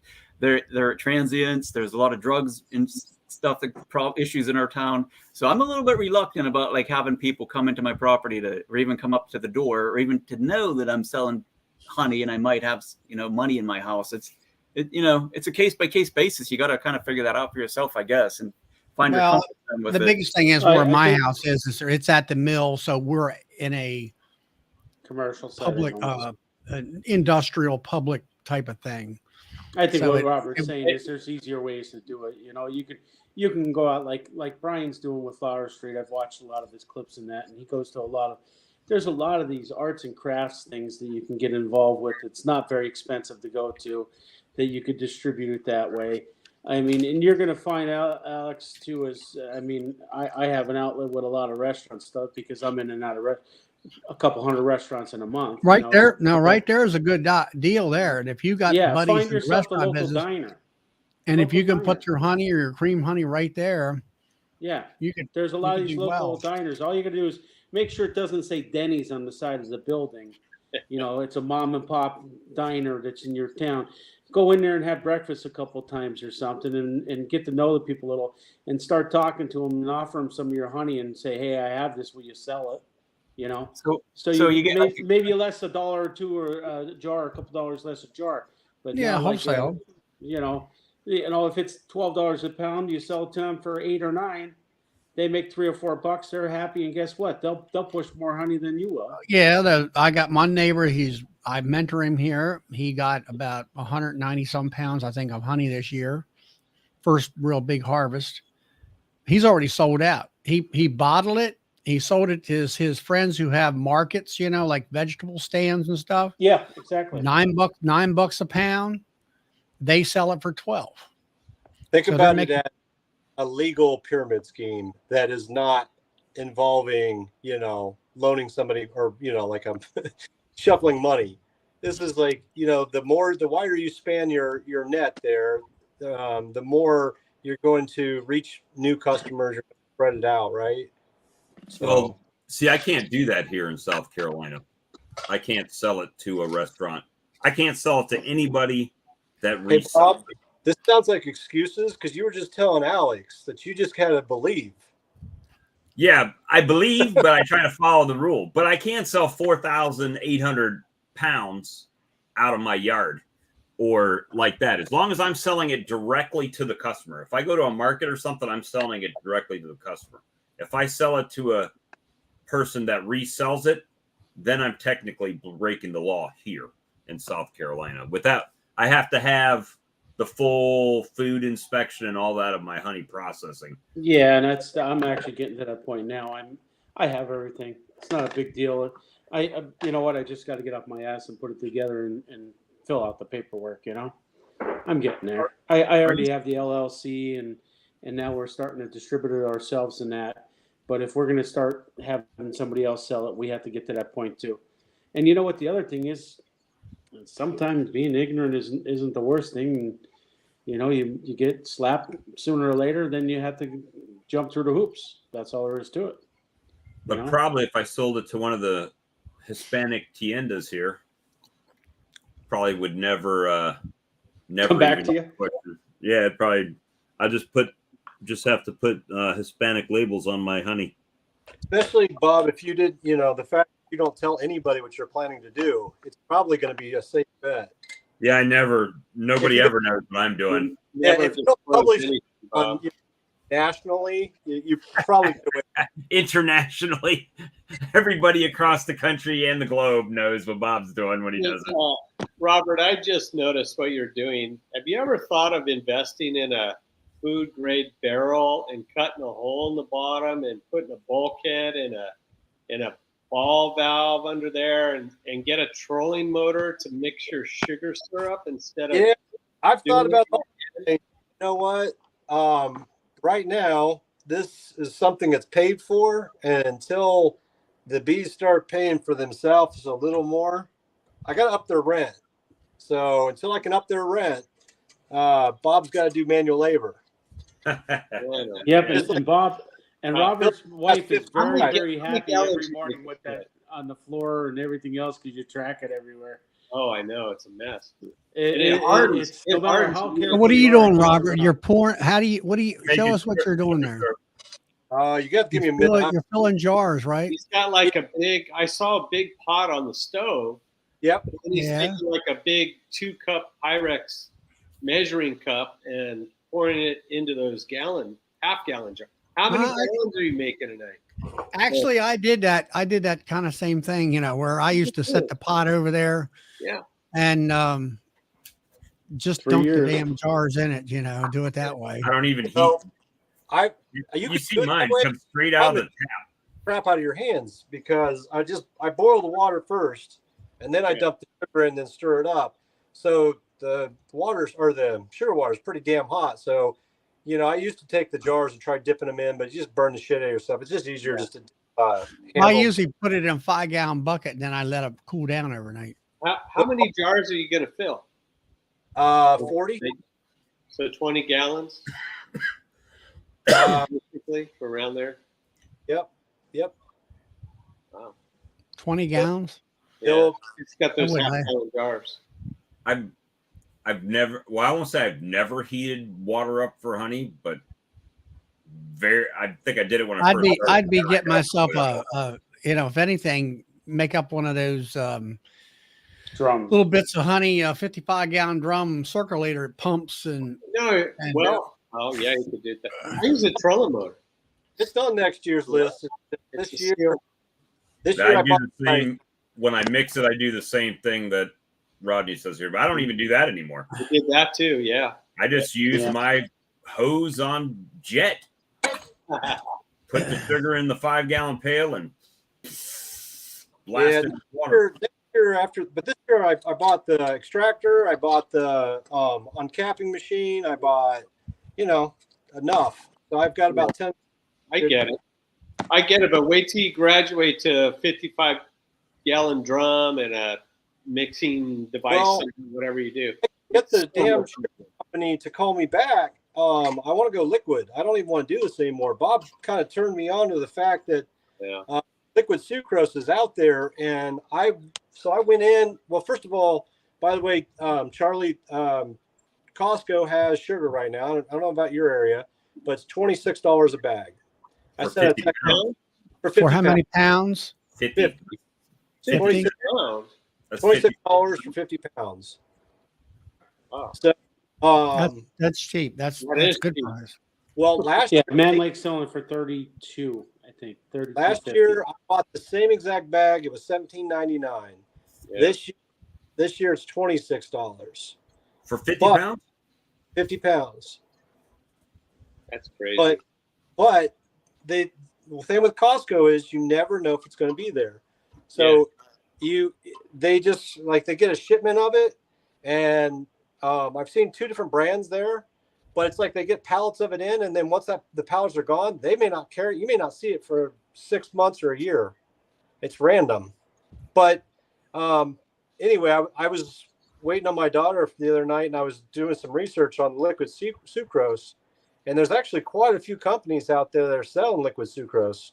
So I had been looking for like liquid sugar like an idiot and not finding totes of liquid sugar. And finally it hit me. I was like, wait a second, I'm searching the wrong phrase here.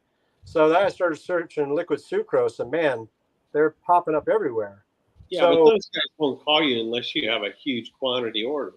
well, 250 Yeah, he's in that problem, the same problem I tried. Robert, I tried looking into that, and it's, how do you say it, Bob? That rabbit hole or that big deep hole? You don't Yeah, have a I tell you, unless you have 150 to 250 hives where you're going to go through 500 to 1,000 gallons, you're wasting your time even trying to contact them because they want to sell 5,000. They want to sell 5,000 gallons. Yeah. That's they want to start at That's the 5,000 business gallons. model. You know. They're Yeah. not making money on little onesies and twosies. It's got to be tanker loads. Yep. Now, Well- if you get a couple guys and you can go buy 10,000 gallons, you might get a good deal on that. I mean, I'm far off that too, and that's why I just go to Man Lake and I get the syrup there. And I, what are you going right now, Robert? What are you cutting it right now? 2 to 1, 1 to 1. It's about 1 3/4 to. It's almost 2 to 1. 2 to 1. Because, yeah, see, I just take the Man Lake syrup. I mean, it's 51 cents a pound, and it's 3 to 1. It comes, and then I've just been cutting it. I've been cutting it down right now. Well, I'm not using anything now because I'm lucky enough that I do have a goldenrod flow going on right now. Yeah. So I'm not even feeding. But as soon as I see that flow starting to cut off, I'm going to rip off all my sugars, and I'm going to start feeding that shit straight 3 to 1. Now, when it comes springtime, I will take literally 1.5 gallons and put it in a 5-gallon drum and top it off with water, and I'll break it down that way. Or I actually have the 55-gallon drum, like Todd's saying, and if I have to do big batches, then I'll put in maybe 20 gallons and top it off with water and just mix it up and just start filling pails that way. But you live close to Man Lake. A lot of us. Yeah, I do. I have a benefit. But you know what? He's in Ohio, and honestly, for all the aggravation he's going through right now, think about it. Well, the thing of it is, all those roads lead to Man Lake that we all hate. Prosperity. Nature's Image Farm, Oh, who sells Pro Sweet.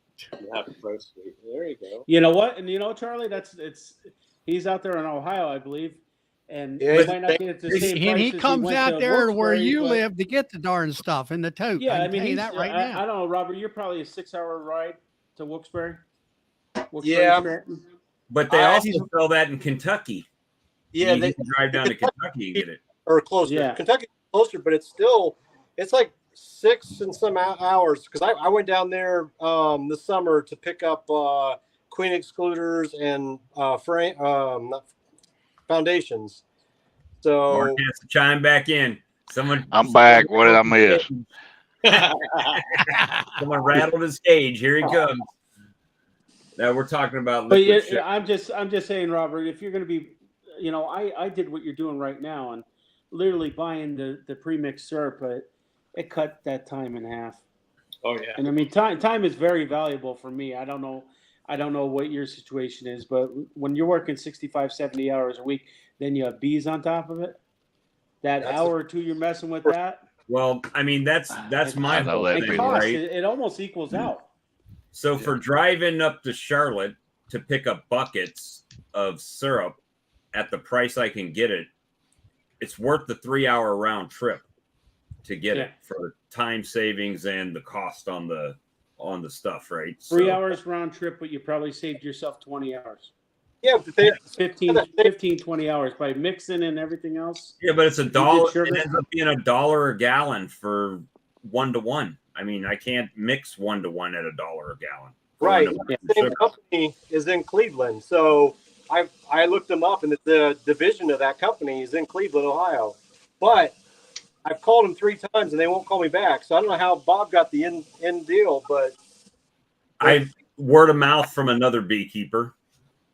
yeah. And then I've shared it with several beekeepers that go up there and get it as well now. And, you know, I'm looking at Webstront for the sugar cane syrup. 55 pounds is $90.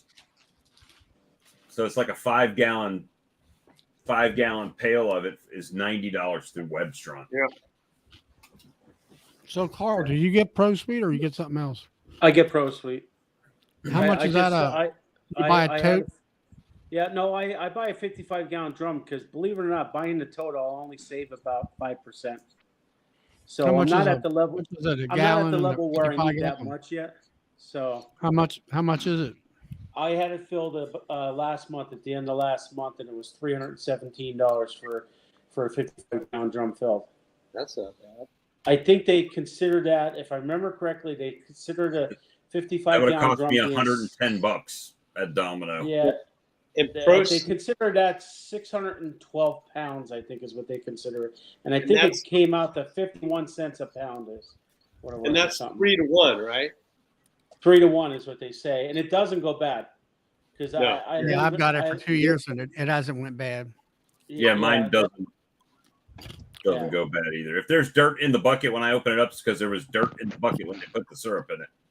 I had the same thing, Bob. You know what I did? I put a screen over as I'm dumping it from 55, and I have no problem. So now, how are you pumping it, Carl? Are you? Well, so far, it's, like I said, now last year I was at the end of the season. I was at 30 hives, and the beginning of this season I had those major freezes. I got my ass kicked with the freezes. I went down to 14 hives, and in the springtime I was just I had the 55-gallon drum where you turn on that side with the bung in it. So I was just filling it, you know. I'd be working out there doing other things with my other business. I turn it on, fill up a 5-gallon pail, and mix it that way, or pull it off that way. Now I am already starting to look. Now I'm up in the mid 40s on hives. I'm starting to think, hey, you know what? That shit is so thick; it takes so long to spill. I have peristaltic pumps and stuff like that, so I could set something up really quick. It's not a problem. So. I mean, if you're going to flip them on the drums on their side, you can always put a spigot on there like the old. Well, that's what I did, Charlie. That's what I did. I had a spigot on it. But that 3-to-1 is so thick, unless it's warm out, it doesn't flow too good.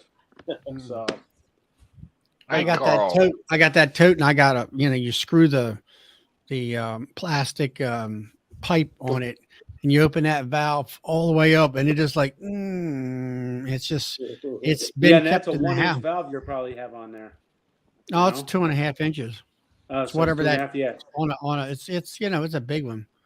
Yeah. And on that tote, and it's whatever the tote has. And you know who else sells sucrose? There's a company that's nationwide. They're called Cargill. Yeah, but are you talking a tractor and trailer load down? I don't know. So looked it up, and just in my region, there was like, I don't know, 6 or 8 different, and that's why I think one of them that he just mentioned. But there's like 6 or 8 different companies that sell liquid sucrose. So I'd imagine some of them are willing to sell 250-gallon totes. I don't know, because the problem with that is that those companies, you know where they're going to? Pepsi, Coke, and them big boys, they all have bottling facilities in regions. And you got companies like that they're just taking tractor trailer loads. We don't see it on the street, but they just, every 100 miles or 200 miles, Pepsi, Coke, and RC or whoever it is, they have big plants that they're using tons of that. And that's just liquid syrup companies that are selling, Gatorade, Powerade, Sprite, 7-Up, and stuff like They're that. either got traction trailers or they got a freight car coming in there on rail. Exactly. So that's just that one area. What about these companies that are making cupcakes? What about these companies that are making that are Hey, regional? Rhonda. You know, breads and everything else. You know, Hey, so Bob, they're selling it big time. Seconds? Do what? Didn't you tell me they were selling you the seconds? Yeah. So what I buy is what was in those tankers when they bring them back, and before they clean them out, they pump everything they can out of it. And so when I go, what I'm getting is what's come back off the road in the trailer. So, or in the tanker, not the trailer, but you know, it's the right price for me. And yeah, it's $10 a 5-gallon pail. Of course, I have to bring my own pails, but that ends up being $2 a gallon, right? But because it's so thick, like you guys were talking about, I split it. So I end up getting, $1 a gallon is what it ends up at 1-to-1. But this time of year, I'm feeding them less than 1-to-1, so I get further for it. And right now I'm out, so I have to go get some. But I need to find me a tote, or I need to buy a tote from them, and then figure out how to get it in my truck and get it off my truck. That's the thing. Well, I think you need two, Bob. You need one that you can put in the back of your truck. Those if you go on Marketplace, you can pick up about $50 to $75, and then you can gravity feed it out of your truck into the one on the ground. The one on the ground, if you put it on some blocks, you can get your 5-gallon bucket underneath it. So then you could just open up the tap, fill up however much you need in your 5-gallon bucket, and off you go. Hey, Carl, I was going to ask you, because it sounds like you might have similar weather to us, because we had the exact same flow situation as you. We had a late flow. Instead of harvesting on 4th of July, we harvested the third week or first week of August almost. But the question I have for you is, you said you weren't feeding yet. You're letting the goldenrod and area whatever else. But I was listening to Charlie the other night, and him and Brad, and they kind of mentioned something about if you're going to put feed into the hive for stores for winter, to put it on heavy. And so my question to you would be is your thoughts on if there's, I don't think that the hive top feeding, if you're feeding 2-to-1 or 3-to-1 in your case, I don't think that's going to affect their harvest. I think they're still going to go out and harvest all day long rather than sucking off that bottle. Well, you got to watch it, because the goldenrod flow in my area here, it's a little bit unpredictable. Usually it's a decent flow. I mean, last year I actually got more off my goldenrod flow in the fall than I did in the spring. Now I did have more colonies at that point too. But the one thing I do is we monitor it pretty close. We check the hives twice a week, trying to keep an eye on what's coming in. As soon as we see it starting to cut back, we'll go out there and we'll cull all of our honey supers. So we'll go through them, and literally we'll hand go through them. If we have a whole box full, it's very easy to pull, obviously.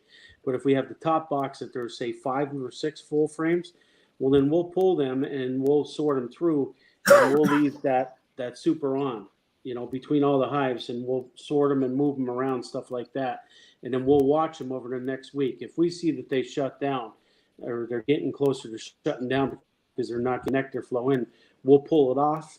I mean, other years we've left supers on, if they were half full, 3/4 full. Now I'm working more towards the single brood chamber management. So I'm in a transition and experimenting. I'm working on it. So I don't know if I'll be leaving any supers on this year or not. But as soon as I see that that flow's almost over, we get pails on. Because even if they're still bringing something in, when they hit that point, there's usually the hives that I have are built up well enough that if they're not bringing enough in, they start taking it. And the other thing is in the fall time, the one thing I do notice is in my deep boxes, it doesn't all go up into the supers for some reason. And maybe it's nature taking care of itself. I don't know, but I'm not going to fight it. But usually I have pretty good weight down inside. So as soon as I see it starting to break down, we keep a close eye on it. and then we will feed the living shit out of them and just hope that we don't get that heavy freeze that we can here. You know, it's you're rolling your dice and you're trying. I mean, we do anything and everything. We watch them throughout the winter. If I have to put candy boards on top, I will. I'll do whatever I have to do to give those bees the feed if I don't have it. Most of the colonies I lost last year, and we saw this, were because of the fact that we had those 2 real cold spells that I think almost everybody in this room saw. Maybe not Alex, because he's screwed. He's up in Canada. He gets all the cold all the time, you know. But we had those cold spells, and I had probably 6 colonies that were packed with bees, and they had plenty of food in that. And almost every one of them, when I opened them, the first cold spell, we lost 3 hives. And the second one, I think we lost 6. Where we opened up and you started going through it, you could see the bees. There was no cluster. They were spread out between 2 deep boxes, side to side, because it was so warm. It was a warm winter here, and that really screwed me. It wasn't the feed. I know that because there was plenty of poundage in those hives, you know. So I'm learning. I'm not going to say I have the answers. I'm going to keep learning and keep experimenting and listening to guys like this in these chat rooms and that, you know, and talking here and that. Hey, So, Bob, you said, and I'm sorry for asking the same question over and over, especially since it's on the bag, but the apis, is that it's a quarter, what was it, a quarter of a teaspoon per gallon? Eighth of 1/8 teaspoon. 1/8 teaspoon per gallon. Okay. And how hot can you put that in? I just realized. I've never put it in hot. So to answer that question, I don't know. I was just thinking while you're doing your filling there that, you know, if you don't have honey in your bottling tank, you could put your syrup in there and use your bottling tank to fill your feed jars. I don't have a filling tank. All I have is the self-bottling or the auto bottler, which has the 8-gallon I gotcha. hopper on it. Or a bucket with a honey gate. I do have that, but in this case, I think since I just forgot I even had apis, I got to break it out. Which one of the 2 is it? I bought both of them from you. Which one? Controls. Yep, activators for your pollen sub. Okay. Yeah, think of it as in the spring, you want to activate the bees. So you want to, you know, that's when you feed pollen patties. Okay. That's that's cool. I like that. Yeah. I can go back, and since these are half-gallon jars, I can go back and put a 1/16 of a teaspoon in each one of these. And I should have that. Yeah, you should be able to. Yep. All right. I have, matter of fact, let me get an update on that because people have been asking me. My shipment should be back. Bob, I'm sorry, I forgot to hold the package up for the commercial. Product placement. It says mine should be here on the 13th for people that are needing it. So that's Wednesday. I have a feeling. Hold something, Bob. If you dumped apis in warm sugar water, it's really going to have a problem breaking down. I think it would float more than it normally would. That's why I put it. I bought an old blender at like you know, Salvation Army or something, and so I put a cup of water in there, and I put whatever amount of apis I'm using, and blend it so I have a high concentrate. Then I pour it in my syrup, mix it up, and then I pour it whatever I pour. Well, at this point, I thought since I've already cooked 50 pounds here. I'm not saying don't do it. I'm just saying you have a problem with it, the product floating anyway. I think with a hot water or hot liquid, it would just be worse. I don't have a problem with mine floating. I'm going to try the 1/16 of a teaspoon in the ones I've got done, but in the future ones, I think what I'm going to do is leave a little headroom in the jar and just put it in the blender like you said, and then I can top the jars off with the set amount. But don't put it in your wife's blender. Just go to the store, old hand-me-down store, and She buy won't know. Y'all don't like my method of doing it. It's super simple. Yeah, Bob has the easy one too. I take a jar. I put half of it of water. I put the amount of apis that I'm going to use in it, and then I shake the crap out of it till it's dissolved, and then I mix it. I put a little bit in each container. Done.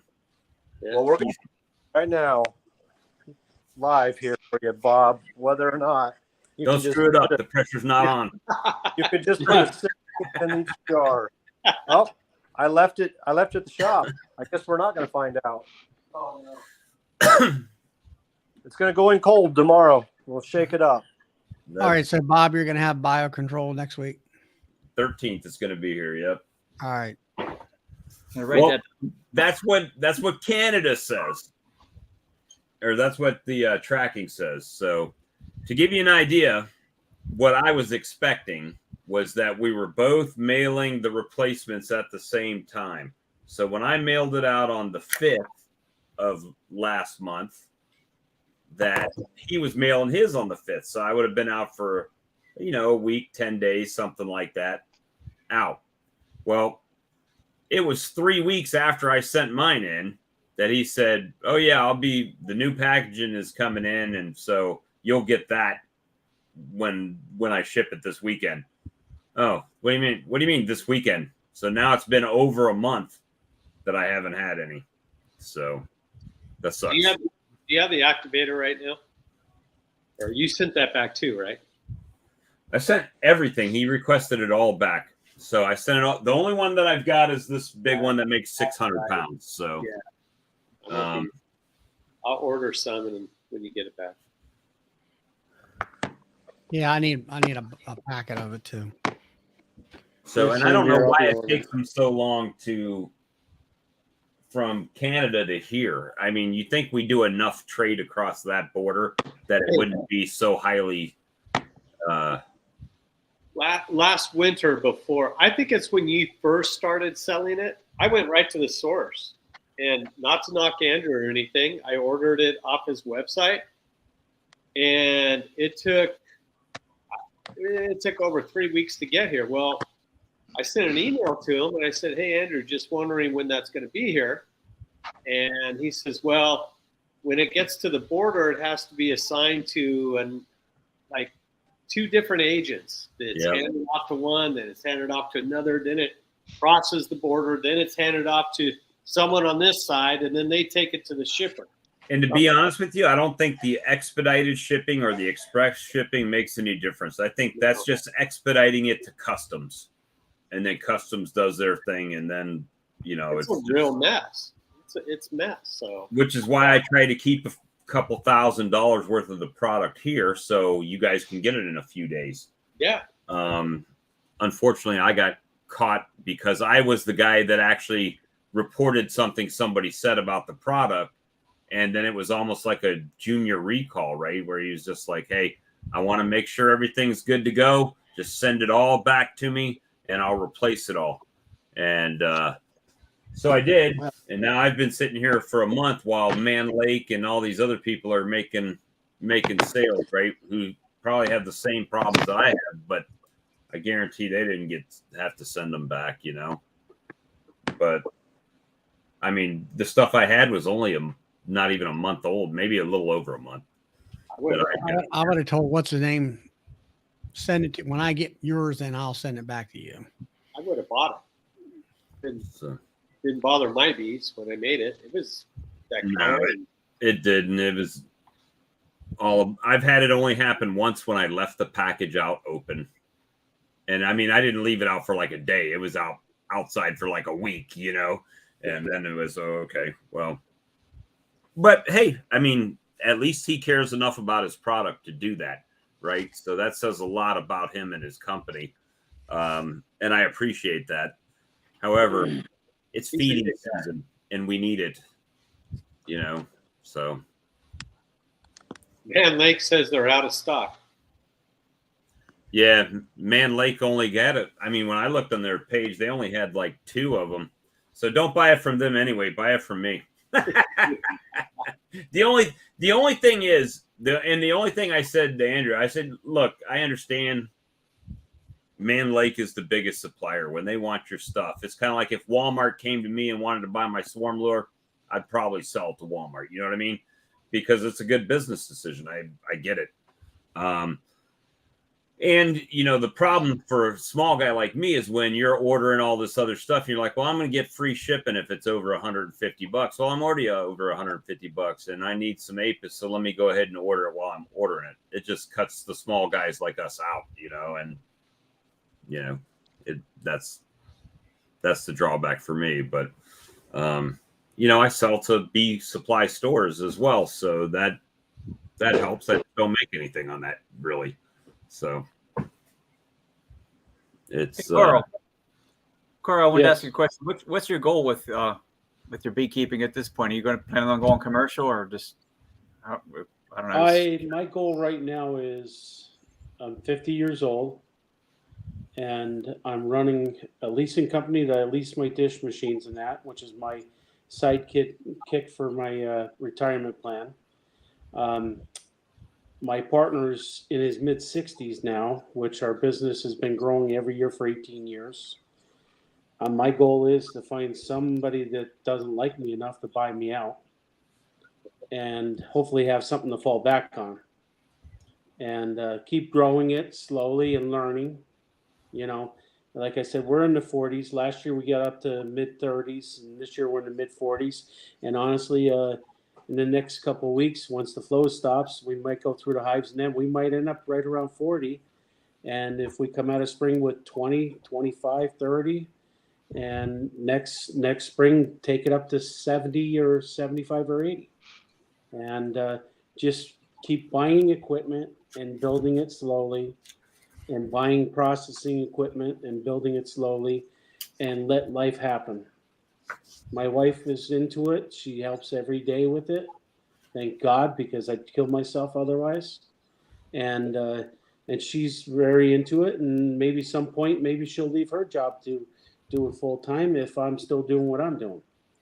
It's just a side gig to see what happens. I mean, even if my job goes away, somebody buys me out, I can get a job doing lots of things. Just a matter of what I want to do. You know, I've abused my body between sports and everything else up until this point, and I don't have best knees. You know, I've abused mine with cheeseburgers. Bob, I'm sorry, but I probably have. I'm right there with you. You know, a little bit of this and that. I do try and watch my diet. You know, I'm a big guy. You know, which doesn't help life. You know, so I'm rolling the dice, but I'm still trying to have a game plan for in the future. That's a big plus having your wife into that though, because like I think most beekeepers that I've seen on this, you know, these live chats, like they don't have a wife or anybody who like they're doing it themselves. So like I think having help. It all started for me and my wife to have something to do together, because once we had the kids, it was like there was a little bit of separation. We said, let's do something. And I never thought she was going to say, let's do this, because I brought it up, but she agreed. And we worked bees with a local guy, and she really liked it. And then on top of it, the kids, as they're growing, they're getting more involved with it.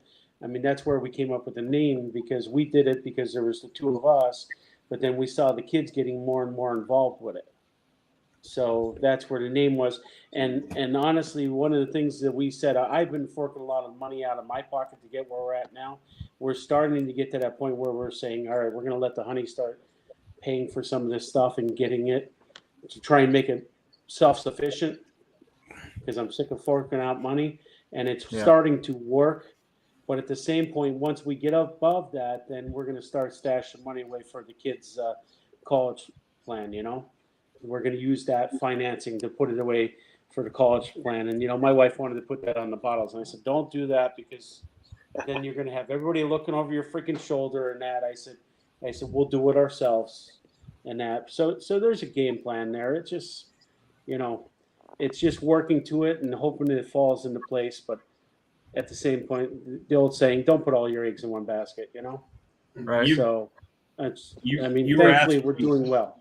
We're doing well. So, you know. You were asking me a little bit earlier. I think you tried to ask me a question. Was it about my bottling tank?